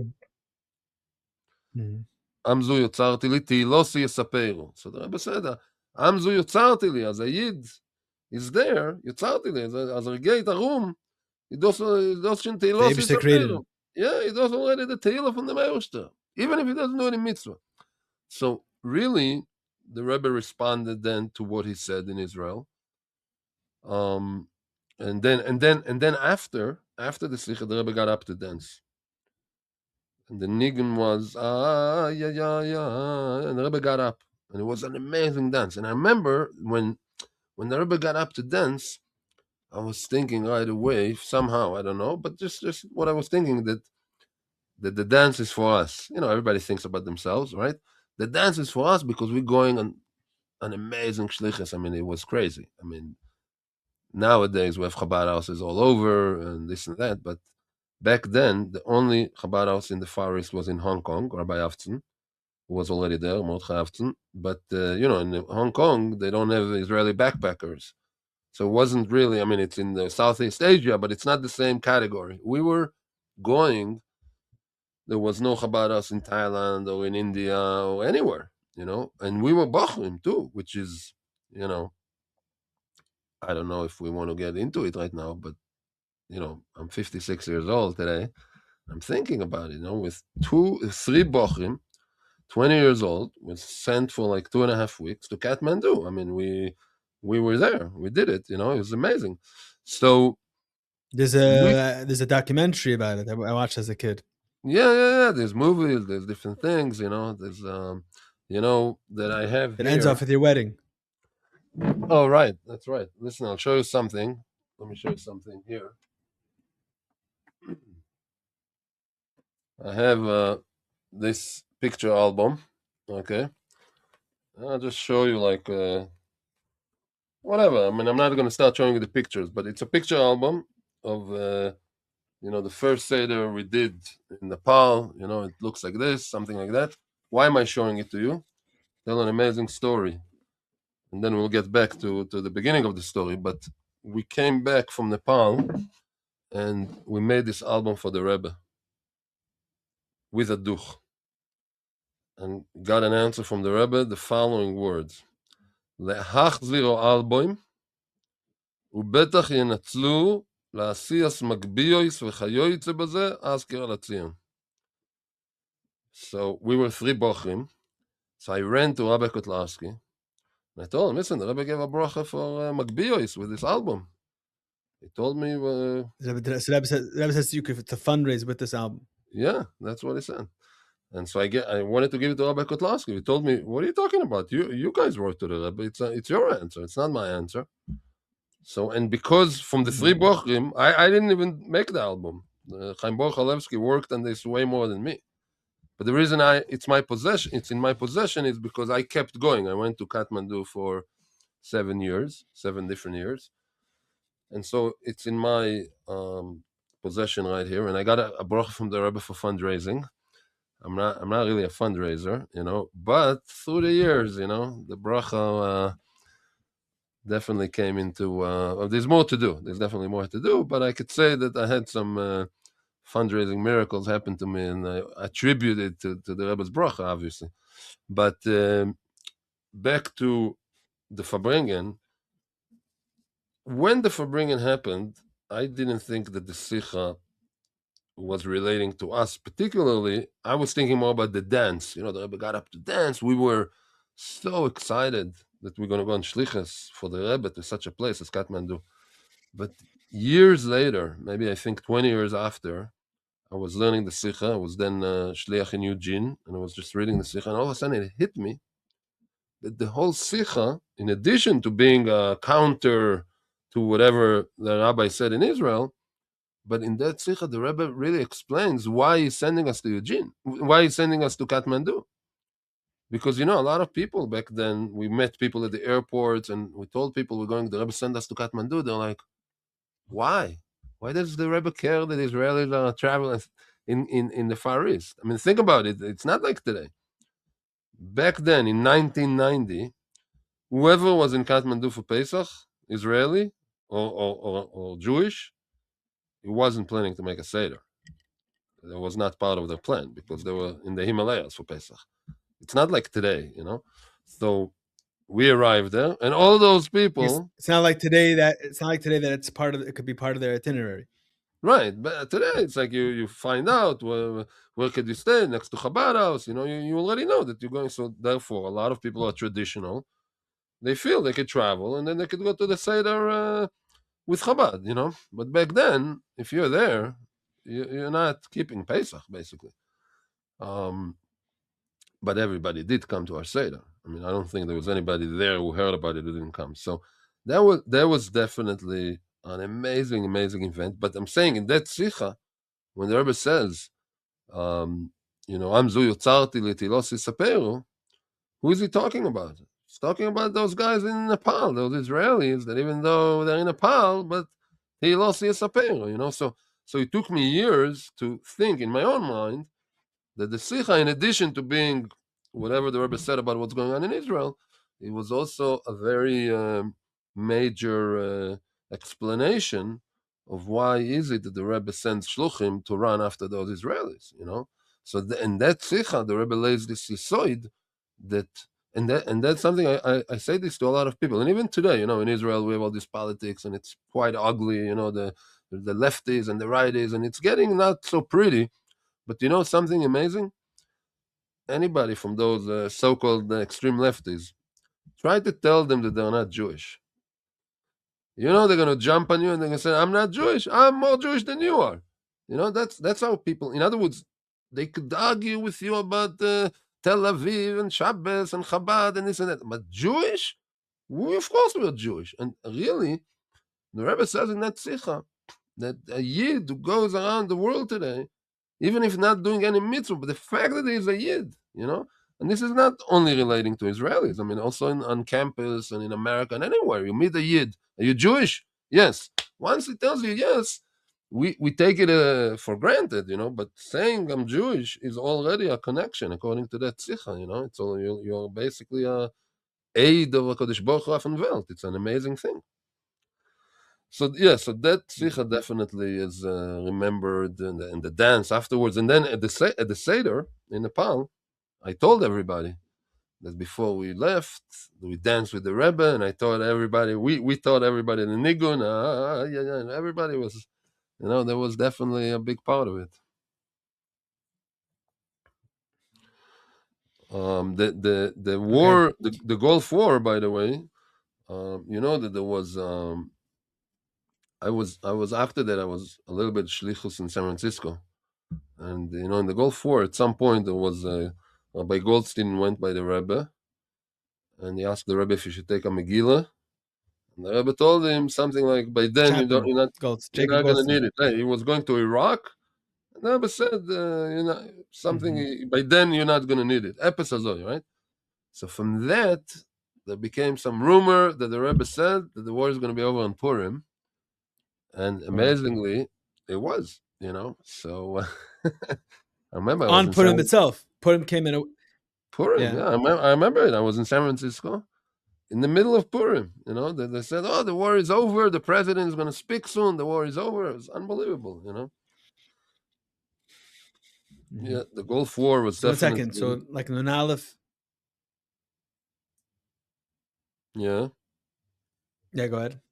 No, I just wanted to add one more thing, that I think the Gulf War is like a turning point in Eretz Yisroel for sure. When the Rebbe back then spoke about Eretz Yisroel being the safest place in the world, and this was definitely, it's a little bit similar to what happened in the 6-Day War, because in the 6-Day War, there was crazy fear in Eretz Yisroel, and the Rebbe in that famous Lag Boi Masicha, speaking about Eretz Yisroel, it was very positive. There's going to be miracles. In a similar fashion, a little bit different. In Israel, I wasn't in Israel, but my family was, and everybody knows there was a huge scare of chemical weapons, and they gave gas masks to everybody, and they taped the windows. There was like a whole procedure going on. Meanwhile, the Rebbe is saying Israel is the safest place in the world, and we know that the war had a lot of miracles. By the way, not to veer off, I'm just going to mention this, that I thought a lot about it during the last war we had right here in Israel, and I'm talking to you from Tzfas, and the war with Hezbollah. We had sirens every day over here, and a lot of people were scared. Obviously, a war is not a fun time. But for us, Chassidim of the Rebbe, remembering how the Rebbe said Israel is the safest place, and remember the Gulf War, he gave us a huge chizuk, to know everything is going to be okay. The Rebbe's words are, still there, and Eretz Yisrael is still Eretz Yisrael. Baruch Hashem, and we saw amazing things. Yeah, right after October 7th, obviously on Lubavitch, but even beyond, in the Frum world in general, and maybe beyond that also, a lot of videos of the Rebbe were going around because people want to know they should pull their kids from out of yeshiva. October 7th, people want to know should they take their kids home from yeshiva or not send them. And a lot of the Rebbe's videos were going around. Chas v'shalom, you have to go to Eretz Yisrael, and you have to Chas v'shalom to bring your children back. And I think that was mechazik a lot of people way beyond Lubavitch. Those same videos from the Gulf War from Tafshin and Aleph. Right, absolutely. So Nun Aleph and Nun Beis, you're not in 770. Well, I was in and out. Okay, so Tishrei, parts of Tishrei, Nun Beis for sure. I was there for Tishrei, and Nun Aleph. Excuse me. I was there for Chofches Nissen. I was there. Nun Aleph. I was to be there.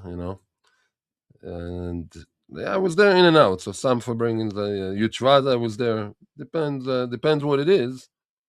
I spent a lot of time in Vancouver, British Columbia. I went on Shlichus over there by Rabbi Asi Weinberg, and then in San Francisco. I was spending in San Francisco by Rabbi Langer, Chabad of San Francisco. But yeah, I was depending what the event is, I was there.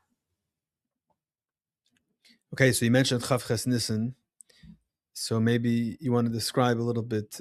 I mean, Nun Aleph, Nun Beis, the whole Koch, and the way the Rebbe was speaking about Mashiach. What do you want to say about that? Yeah, there's definitely,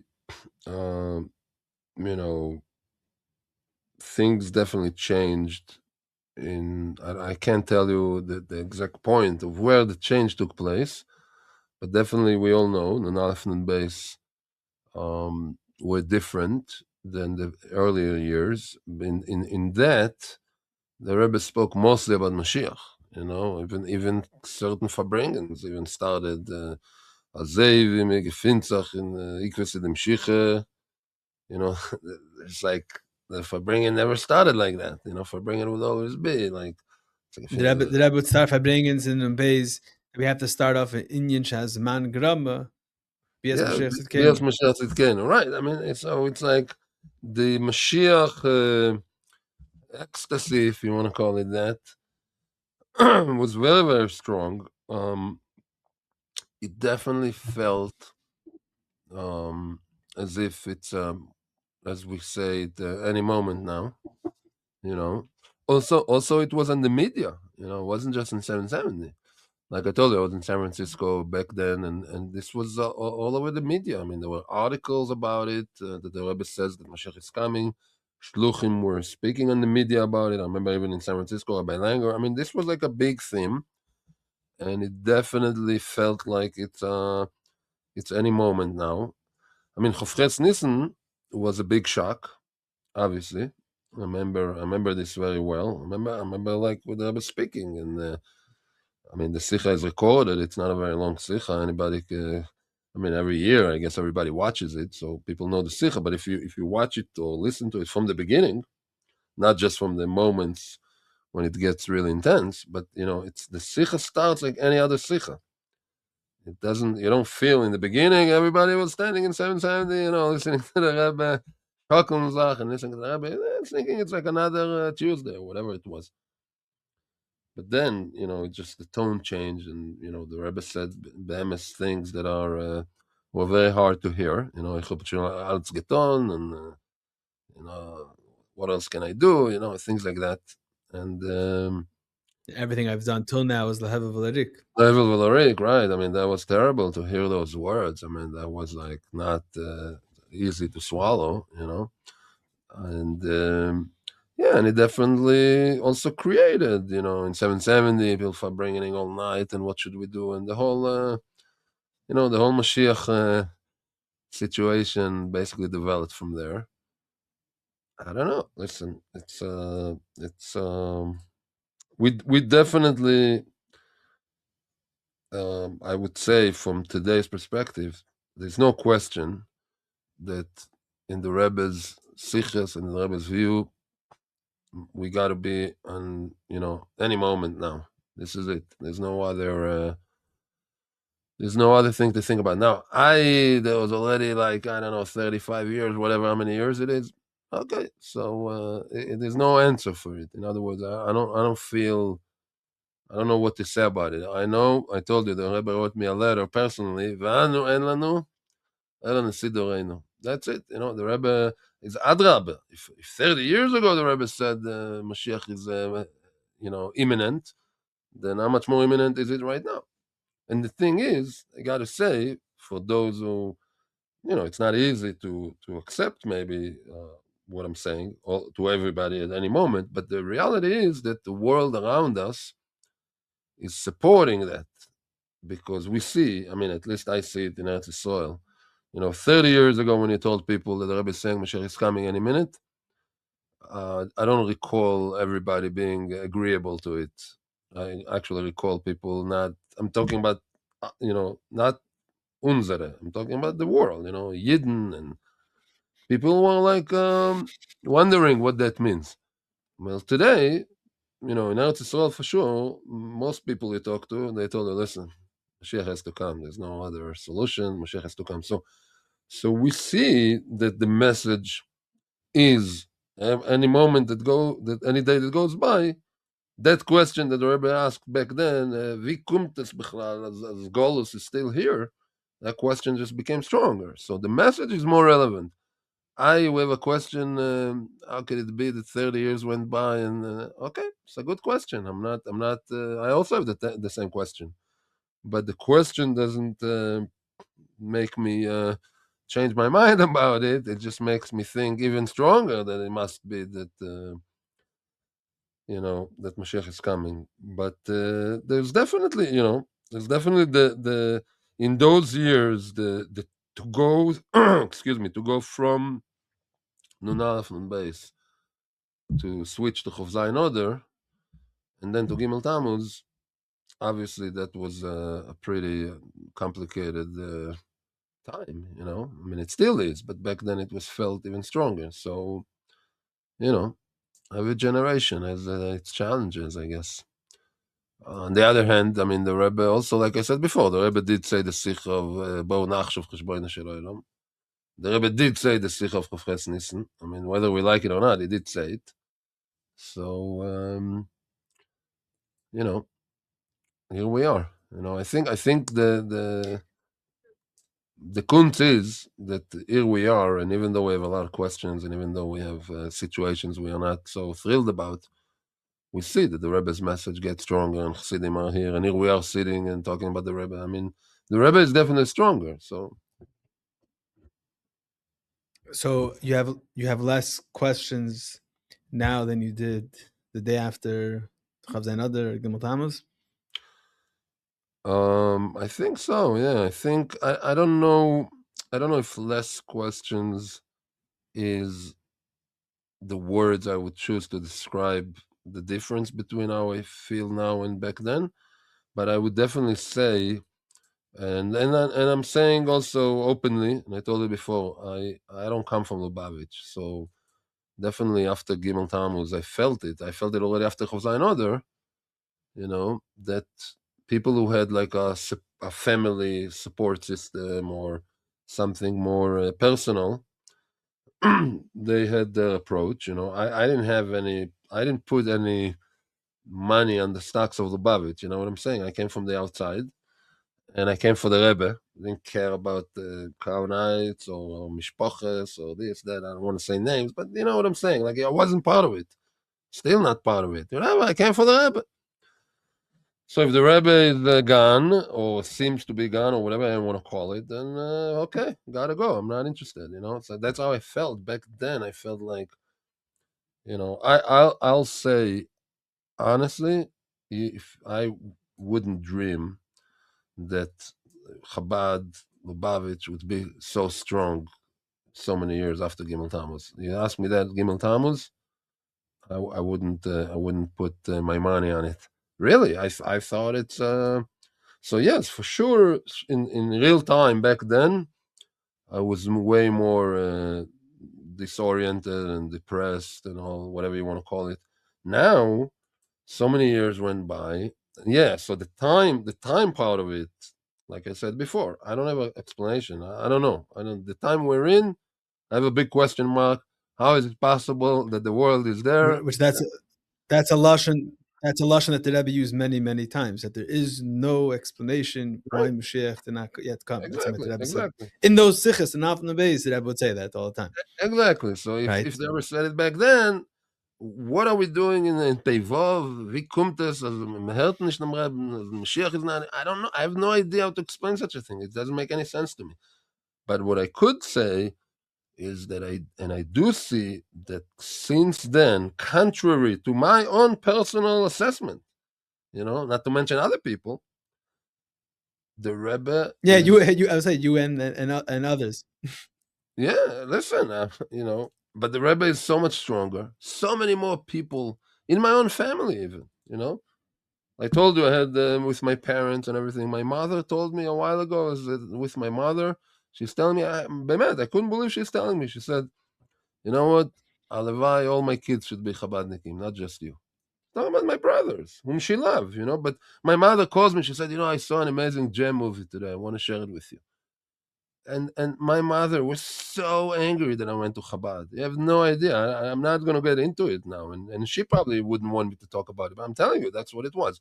So I see it with my personal family. I see it with people around. People, you know, in shul, I go to shul.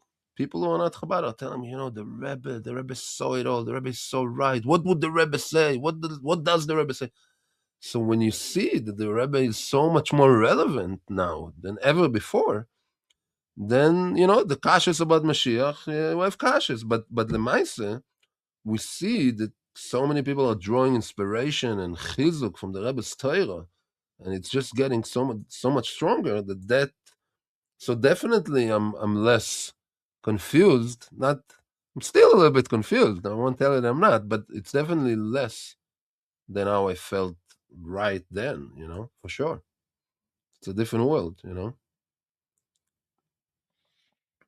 Mm-hmm. Okay.